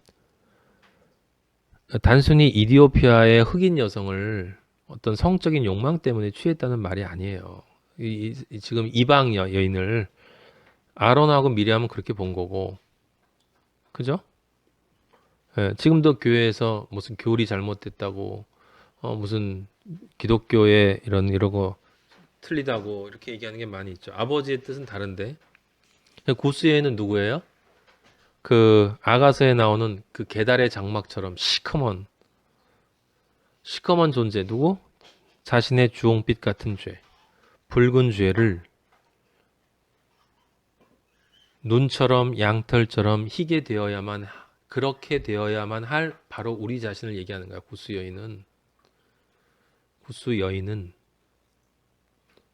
여인은 죄로 가득한 존재를 상징하는 거예요. 너무 죄가 많아서 시커멓게 각인이 돼가지고 인간의 힘으로는 하얗게 할 수 없는 존재. 그게 고수 여인이야. 거기 누구예요? 바로 저예요. 저. 아버지 만나기 전에 저. 그런데 그런 나를 예수 그리스도가 모세가 고수 여인을 취하듯 저를 아내로 취해 주신 거예요. 여러분 한 사람 한 사람을 아내로 취해 주셨다고. 무슨 뜻이에요? 예수님이 세리와 죄인의 친구가 되어 주셨어. 이웃이 되어 주셨어. 그냥 이웃이 되어 주신 게 아니라 십자가에 달려서 피를 다 쏟아부어 줬어요. 여러분 여기 지금 이 성경에 모세가 구스 여인을 취하였으므로 라는 말 속에 뭐가 들어있는지 아세요? 십자가가 들어있어요. 십자가가 들어있다고. 십자가가. 이스라엘 민족이 모세 안에서 구원을 받았다고 그랬거든. 홍해를 건넜다고 그랬단 말이에요. 모세 안에서. 모세는 예수 그리스도를 상징적으로 예표하는 존재예요. 구약에서. 그래서 모세를 구약에서 잘 이해하면 예수 그리스도의 사랑을 이해할 수 있는. 지금 모세가 지금 그 하나님의 사랑을 받아서 그 뜻을 받아서 자기를 온유한 마음으로 자기의 모든 것을 포기하고 하나님이 얘기하시는 대로 그 뜻을 이루기 위해서 세상에 겸손한 모습으로 내려오신 예수 그리스도를 예표하기 위해서 구스 여인을 취하였다. 아내로 삼아줬다는 거잖아. 아내를 삼아주려면 어떻게 해야 돼요? 신부의 죄를 먼저 씻어줘야 되잖아. 그러니까 당연히 십자가에 올라가야 되는 게 전제가 되어 있단 말이에요. 이 안에. 근데 유대인들이 어떻게 했어요? 그 예수 그리스도를 비방하고 조롱하고 죄인이라고 심판했어. 너 하나님을 모독한다고. 왜 너 도덕적이지 않고 왜 율법적이지 않아? 근데 그리고 더 나아가서 어떻게 너 같은 놈이 하나님의 아들이라고 얘기해? 이 더러운 놈아. 그 십자가에 못 박았잖아요. 우리가 너보다 더 하나님을 더 잘 알아. 우리 모세 율법을 안다고. 지금 누가 얘기하나? 그 똑같은 얘기를. 아론하고 미리암이 얘기하잖아. 우리도 하나님을 알아. 그 밑에 보면 그렇게 해서 모세를 비방했다고 그랬죠. 그 모세를 비방한다라는 그 말에 뭐가 들어가 있는 거예요? 또 십자가가 있는 거야. 무슨 십자가? 유대인들이 예수 그리스도를 십자가에 매달았다라는 게 들어있는 거예요. 지금 여러분. 아시겠습니까?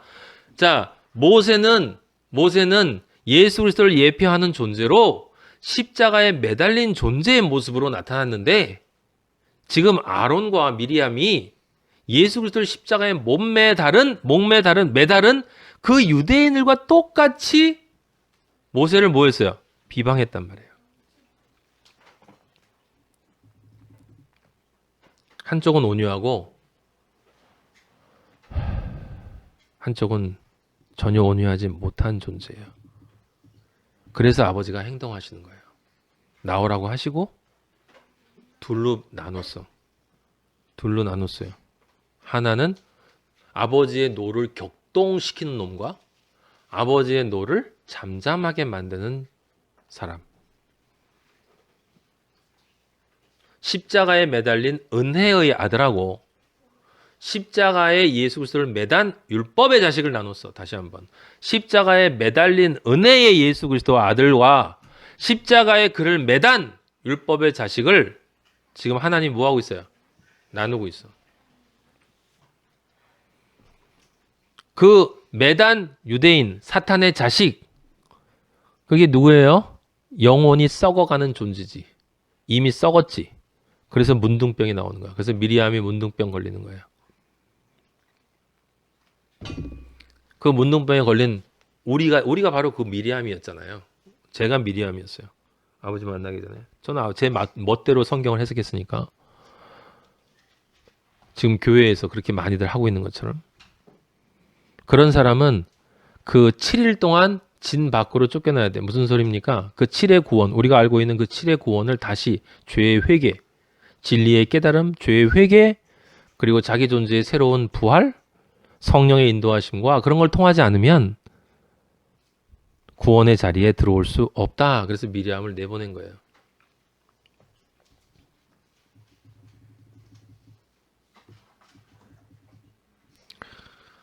성경은 전부 온유와 겸손에 대한 많은 곳이 실제로는 사실은 온유와 겸손에 대한 이야기예요. 그 시편 37편 한번 찾아볼래요? 37편?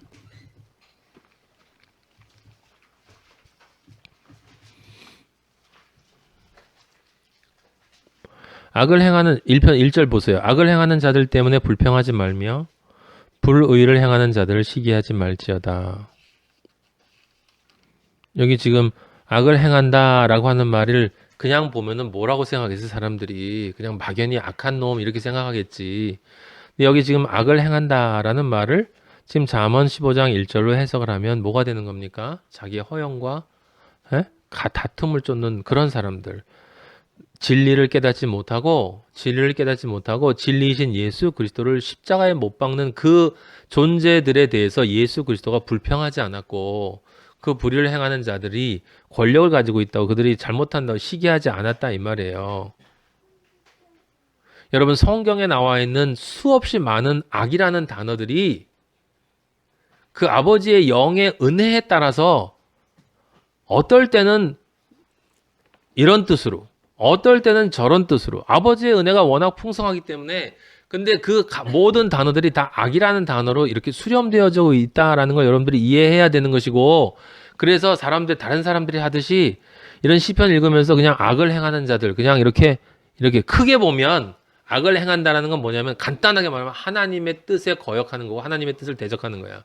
근데 하나님의 뜻을 대적하고 하나님의 뜻을 거역하는 게 악인데 그때 그 악을 사람들이 어떻게 하냐면 하나님의 뜻에 순종한다고 하면서 거역하는 사람들이 많단 말이에요.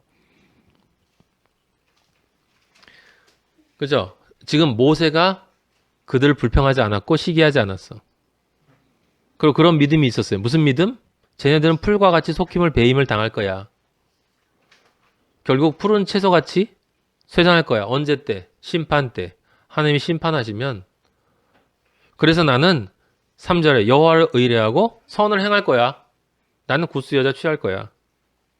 땅에 머무는 동안 그의 성실을, 아버지의 뜻을 이루심을 나의 먹을거리로 삼아 매일 일용할 양식을 달라고 하면서 난 살 거야. 그렇게 여호와를 기뻐하면서 살면 아버지가 내 마음의 소원을 이루어 주실 거야. 아버지의 아들이 되는 거. 그러니 믿음의 선한 싸움을 싸워서 반드시 영생을 취해야지. 그러려면 어떻게 해야 돼? 5절. 그래, 내 모든 길을 아버지한테 맡겨야 되겠다. 아버지를 의지하면 아버지가 이루어 주실 거야. 이게 뭐야? 온유.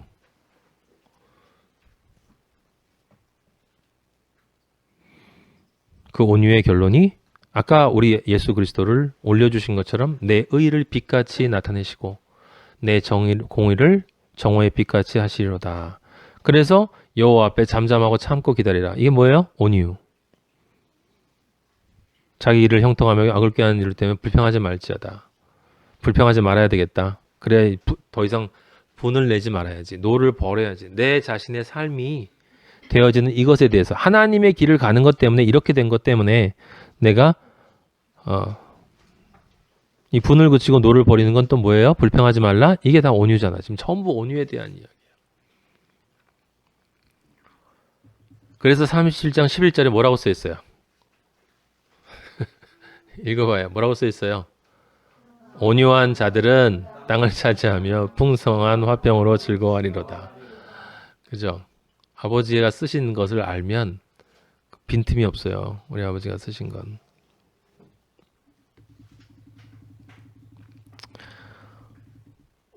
디모데후서 2장 24절. 이제 거의 다 끝났어요. 2장 24절. 주의 종은 마땅히 다투지 아니하고 모든 사람에 대하여 온유하며. 지금 이 온유가 누구의 온유? 그리스도의 온유. 충분히 그럴 수 있다 이 말이에요. 너희들이 이제 온유한 사람이 됐다는 거지. 온유가 너희 안에 들어가 있으니. 25절. 거역하는 자를 온유함으로 훈계할지니. 예수 그리스도가 하신 것처럼. 야고보서 3장 13절에 보면 야고보서 3장 13절 너희 중에 지혜와 총명이 있는 자가 누구냐? 그는 선행으로 말미암아 지혜의 온유함으로 그 행함을 보일지니라. 야고보 3장 13절이 바로 그 얘기거든요. 거기 보면 지혜의 온유함으로 라고 나와요. 예? 지혜의 온유함으로 그 행함을 보일지니라. 누구처럼? 모세처럼. 바울처럼. 그리고 누가 또 그렇게 했어요? 여러분이 잘 아는 사람. 다윗. 그죠? 다윗도 자기가 옳다고 막 우기면서 자기 권리를 또 찾지 않았어요. 사울 죽이지 않았잖아요. 아버지한테 다 맡겼어. 아버지가 알아서 하실 거라고. 네. 지금 이게 잠언 15장 1절의 의미예요. 여러분들이 지금까지 들으신 것이 이제 그것을 이해하면 우리 저번에 징계를 이해한 것처럼 15장 2절부터 이야기가 쫙 풀려요. 제가 그냥 쭉 읽어드릴 테니까 여러분 들어보세요. 15장 2절 지혜 있는 자의 혀는 지식을 선히 베풀고 미련한 자의 입은 미련한 것을 쏘느니라. 지혜 있는 자, 온유한 자의 혀는 당연히 그 온유를 인정하시고 온유를 기뻐하시는 예수 그리스도에 대한 지식을 그리스도의 선으로 양선 베풀어 주는 것이고, 미련한 자는 뭡니까? 과격한 말을 하는 그들은 당연히 뭘 해? 아버지가 볼 때 미련한 거 쏟아내는 거야. 자기 옳다고. 그죠? 3절 여호와의 눈은 어디서든지 악인과 선인을 감찰하시니라. 모세와 말과 아론과 미리아의 마음을 아버지가 뭐라고 거기다 써놨냐면 아까 읽었던 구절에 들으셨다라고 써있어요. 들으셨다. 들으셨다는 말은 무슨 뜻이야? 감찰하셨다라는 뜻이에요. 감찰하셨다. 아버지가 그냥 들어요? 듣는 순간에 아버지는 알아요. 이게 온유한 놈인지 온유하지 않은 놈인지를 바로 아신다는 얘기죠. 그래서 4절에 알게 되면 온순한 혀는 곧 생명나무다. 패역한 혀는 마음을 상하게 한다. 이때 마음을 상하게 한다는 건 마음만 상하게 하겠어요? 마음은 다 연결되어 있지. 영도 상하게 하는 거고 육도 상하게 하는 거예요. 온순한 혀가 곧 생명나무다 라고 하는 말은 무슨 뜻입니까? 온순한 혀가 온유인데 그 온유에서 나오는 그것은 반드시 무엇과 연결된다? 생명나무와 연결된다. 그럼 생명나무가 뭐야? 십자가지. 생명나무가 십자가예요. 패역한 혀는 아까 얘기했던 그 온유하지 않은 그런 사람은 다른 사람의 마음, 다른 사람의 영혼을 파괴하고 결국 누구의 영혼을 파괴하겠어요? 자기의 영혼을 파괴하는 거예요. 그게 바로 아비의 훈계를 업신여기는 자고, 아비의 훈계를 업신여긴다는 건 훈계는 뭐였었죠? 징계였어. 징계를 아버지의 뜻으로 받아들이는 것이 훈계를 받아들이는 거라고 그랬죠. 그걸 업신여기면 미련한 자야. 훈계를 업신여긴 자가 누구였어요? 성경에 사울. 훈계를 업신여기지 않고 잘 받은 사람은 누구? 지금 나와 있던 미리암하고 아론이야. 미리암하고 아론은 훈계를 잘 받았어요. 그래서 구원 받았어요. 슬기를 얻을 자가 됐어. 온유한 자로, 자기들이 겸손한 자로 내려갔단 말이에요. 예. 그래서 아론의 쌍난 지팡이를 받는 하나님의 대제사장이, 처음 대제사장이 아론이 된 거예요. 예. 그렇게 온유한 자는 예수 그리스도와 함께 멍에를 지는 자에겐 뭐가 가득해요? 보물이 가득해. 무슨 보물? 하늘의 보물. 그 하늘의 보물이 아까 나왔죠. 한 단어로 뭐라고? 영생. 좀 다른 말로 하면 하나님 아버지의 아들이 되는 것. 근데 악인의 소득은, 악인이 이 세상에서 만들어내는 모든 소득은 결국 아버지의 심판의 대상이기 때문에 고통으로 전락할 수밖에 없는 것들이다. 이때 소득은 단순히 돈을 의미하는 것이 아니라 내가 이 세상에서 나의 것이라고 끌어들이는 모든 것이 다 나의 소득이다. 그렇게 온유한 말을, 내 온유한 삶, 바꿔 얘기하면 모세처럼 침묵하는 것, 그게 바로 지혜로운 자의 입술인데, 그 지혜로운 자의 입술, 그 모세의 그 침묵, 십자가의 침묵을 통해서 예수 그리스도가 전파돼. 근데 미련한 자는 마음에 정함이 없어. 마음에 정함이 없다는 말은 여러분 갈등한다는 뜻이 아니에요. 오해하면 안 돼. 오해하지 마세요. 가끔 그런 말들 많이 하는데, 아버지, 저는 아버지를 정말 사랑하고 싶은데 좀 약한데 아버지 너무 갈등이 심해요. 힘들어요. 정말 아버지 사랑하고 싶거든요. 웃기지 마세요. 아버지 사랑하는 거 아니야. 정함이 없다는 말은 갈등한다는 뜻이 아니라 반드시 정해야 할 그것을 정하지 않고 있는 거야. 아직 옳은 것을 알면서 아직 그걸 정하지 않은 거야.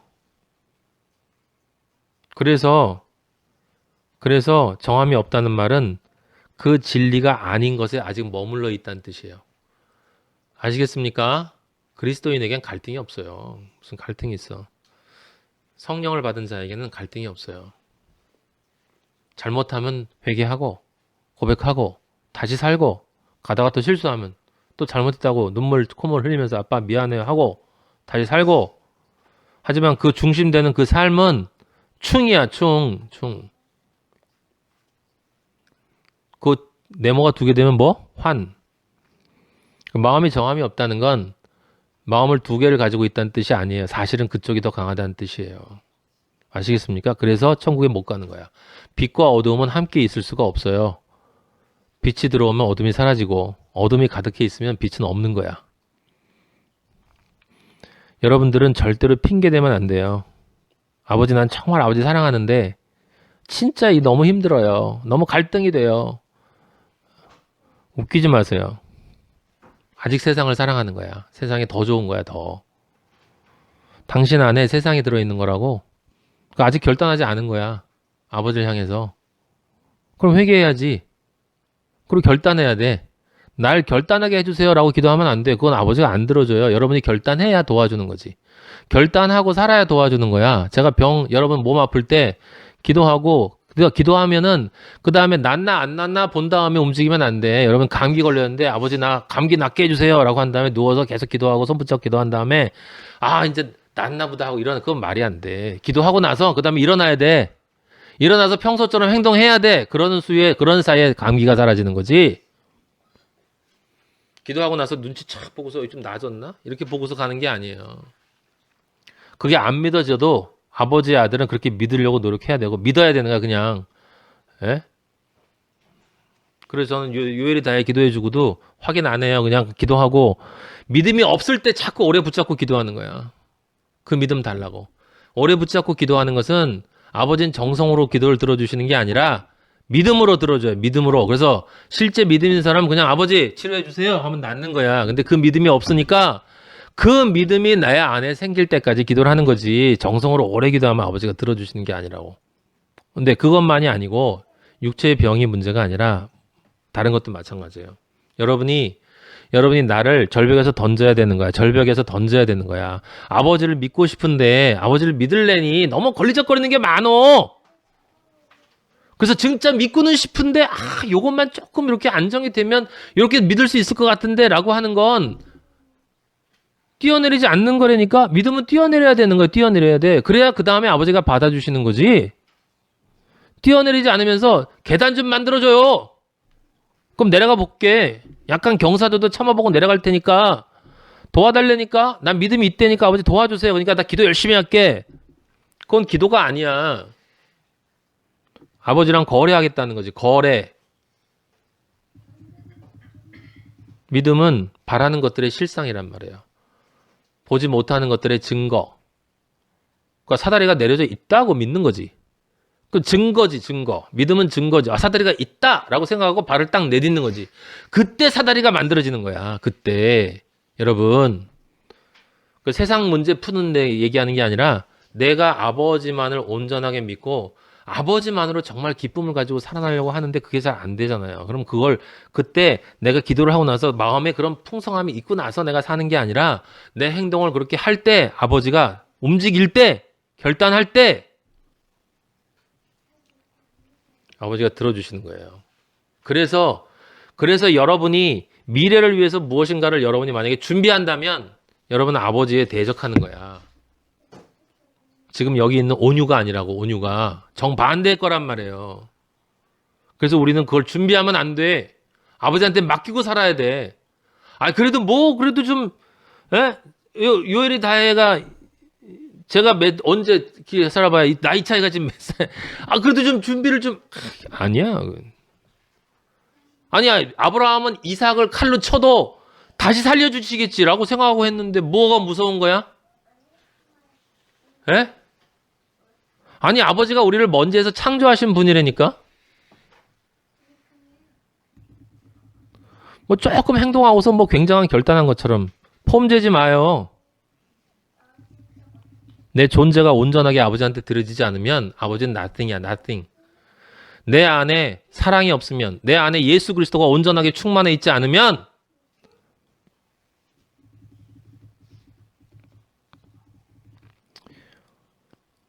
그 의인의 집에 하나님 아버지가 계시는 거야. 우리의 진짜 보물은 누구예요? 아버지밖에 없어.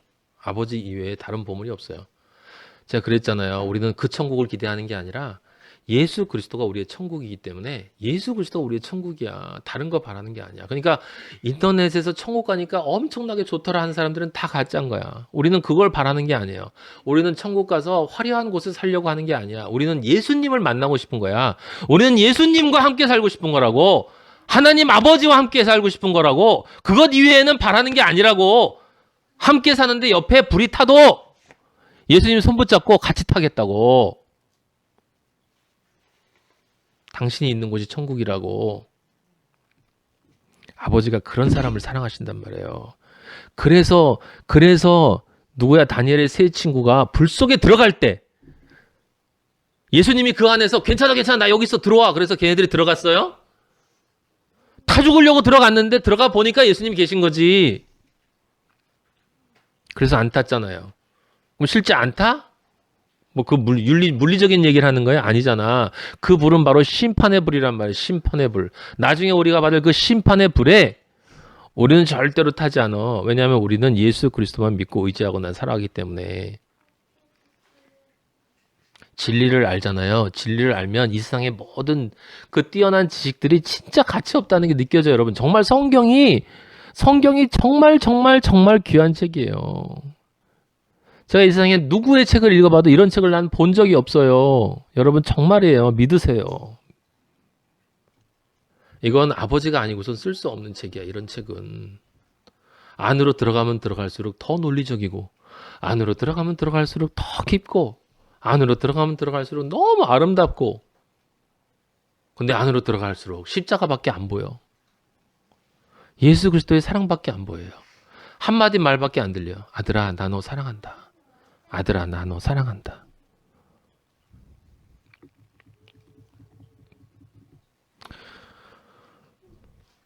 그렇게 쭉 이어져요. 그 중요한 부분만 여러분이 혹시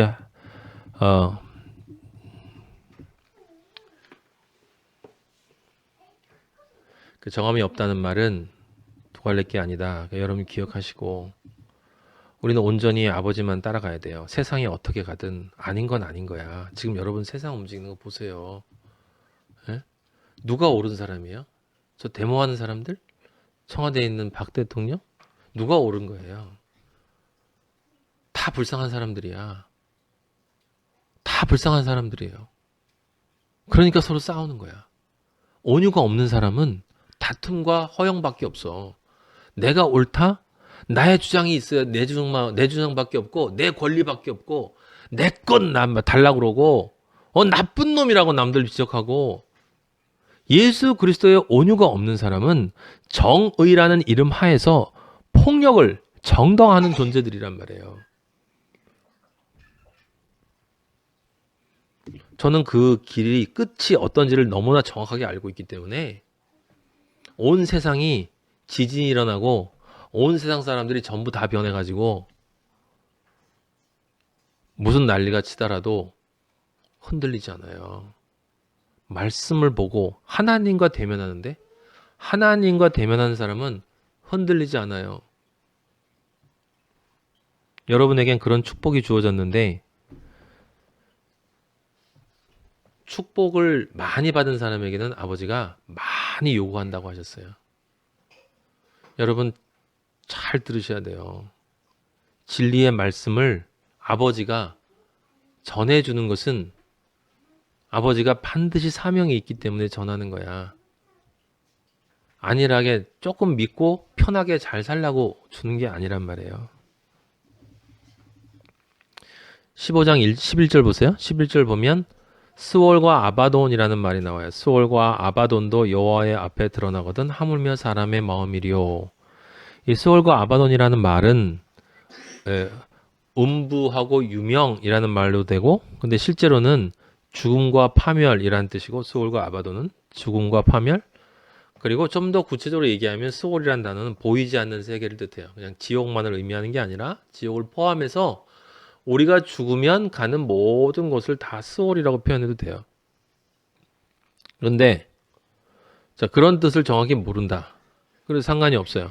지금 여기서 아버지가 얘기하시는 것은 무슨 얘기냐면 스월과 아바돈이라는 것은 죽음 후에 우리를 기다리고 있는 것들 가운데 우리의 이성으로 아무리 생각을 해도 절대로 이해할 수 없는 그 이해를 넘어서 있는 것의 끝에 있는 그것 상상도 할 수 없는 블랙홀의 끝 그 블랙홀의 끝도 아버지 앞에는 명백하게 드러난다는 거예요. 아버지 앞에는 숨길 수 없다는 거야.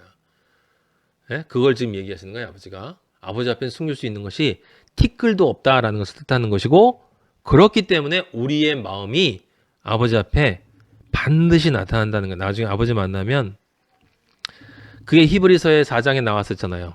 우리가 잘 아는 하나님의 말씀은 살아있고 활력이 있어 좌우의 날선 어떤 것보다도 예리하여 혼과 영감이 관절과 옷을 찔러 쪼개기까지 하며 마음의 생각과 뜻을 판단하시나니 그 다음에 4장 13절에 지으신 것이 하나도 그 앞에 나타나지 않음이 없고 우리의 결산을 받으실 이의 눈앞에 만물이 어떻게 나타난다고? 벌거벗은 것 같이 드러난다. 벌거벗은 것까지 드러난다. 여러분과 제가 그 다음이 다 같은 이야기예요.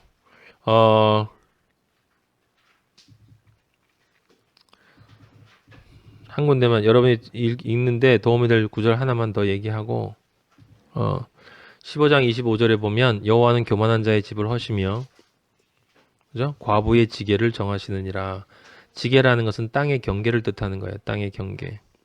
네. 정한다는 말은 지켜주신다는 거예요. 아버지가 우리에게 약속하신 말 여러분이 정말 스스로 과부라고 인정했던 사람이 맞다면 아버지 저에게 남편이 없습니다. 저는 진짜 남편을 기다리고 있는 사람입니다. 전 진짜 예수 그리스도를 남편으로 모시기를 원하는 과부입니다. 제 남편은 지금껏 제 세상에 가지고 있던 모든 남편, 만나던 남편 다 죽었습니다. 저는 오직 하나의 진리만을 기다립니다. 라고 하는 그 간절함이 있으면 아버지가 진리의 땅, 가나안 땅을 우리에게 선물해 주시고 그것을 절대로 잃어버리지 않게 아버지가 지켜주신다. 누구? 그런데 그런 사람은 당연히 온유해 줄 수밖에 없다 이 말이에요. 아버지한테 다 맡길 수밖에 없지. 내가 어떻게 그걸 지키기를 하고 뭘 정하고 하나 그렇게 될 수 없잖아요. 당연히 그럴 수밖에 없다라고 하는 거예요. 뒤에 글은 여러분이 다 읽어도 다 이해하는 거예요. 전부 온유에 대한 말로 여러분이 해석할 수 있어야 돼요. 이게 다 그 말이에요. 15장은 하나님의 온유에 대한 글이고 그리스도인의 온유에 대한 글이에요. 그래서 오늘 말씀의 제목이 그리스도인의 온유예요. 그리스도인의 온유. 결론. 온유한 자만이 땅을 얻어요. 간단하죠.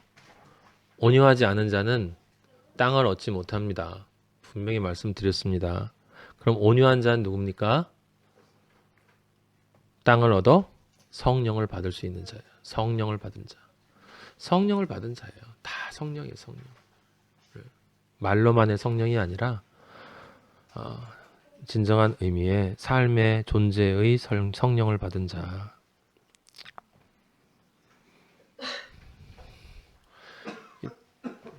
참 던지면 쉬운데 왜 이렇게 어려운지를 모르겠어요. 이 세상의 기독교인들을 보면 너무나 자신의 것을 붙잡고 늘어져요. 여기 보이는 것들을. 오늘 사고 나서 저는 가끔 그런 생각을 하거든요. 아버지, 마리아랑 제가 보니까 훌륭한 신앙을 가진 분들 제가 몇 분 봤는데 그분들이 갑자기 아버지가 데려가시더라고. 갑자기. 아주 편하게. 갑자기. 사람은 자기의 길을 쭉 가고 있는데 늘 그렇게 사는 거죠. 우리가 뭐 준비를 합니까? 그리스도인들은 아버지 오시고 준비하잖아요. 이미 준비가 된 상태로 살아가는 거지. 그래서 아버지가 때가 되시면 불러가시는 거예요. 그러면 지금 당장 불러가면 그냥 다 놓고 가는 거예요. 아버지가 오늘 내가 너를 불러가면 지금까지 오늘까지 네가 가지고 있는 그것들 그게 뭐니? 라고 아버지가 물어보시죠. 그럼 뭐요? 네가 그럼 나한테 올 때 오늘 나에게 올 때 가지고 올 것이 뭐냐? 물어보시겠죠. 그게 뭐예요? 온유와 겸손이에요. 그리스도의 온유와 겸손, 성령의 열매, 내 안에 계신 나의 주님, 아버지, 내가 사랑하고 날 너무너무 사랑해 주시는 우리 아버지, 이제 아버지 만나러 가니 너무 기쁘다라고 생각하면서 다 내려놓고 가는 거예요. 아버지 감사합니다. 영광 받아 주시옵소서. 그리스도의 온유와 겸손이 우리의 온유와 겸손이 될 수 있도록 저희들 가르쳐 주시옵소서. 저번 주에 우리에게 말씀해 주신 그 징계를 저희에게 주시옵소서. 아버지, 제발 저희에게 징계를 허락하여 주시옵소서. 우리가 아버지 세상적 관점에서 고통을 겪을 수 있어도 아버지를 사랑하는 그 사랑이, 그 온유와 겸손이 더 커질 수 있다면 아버지 우리에게 아버지가 주실 수 있는 모든 징계를 허락하여 주시옵고, 아버지 저희들이 그 징계를 받음으로 그 징계를 통해 아버지의 훈계를 아버지의 지혜로 아버지 잘 소화시켜서 받아낼 수 있는 능력과 은혜를 아버지 허락하여 주시옵소서. 예수 그리스도의 온유가 없으면 아버지 저희가 땅을 기업으로 얻을 수 없으니 아버지 그것이 없다면 이 세상의 모든 것이 무슨 소용이 있겠습니까?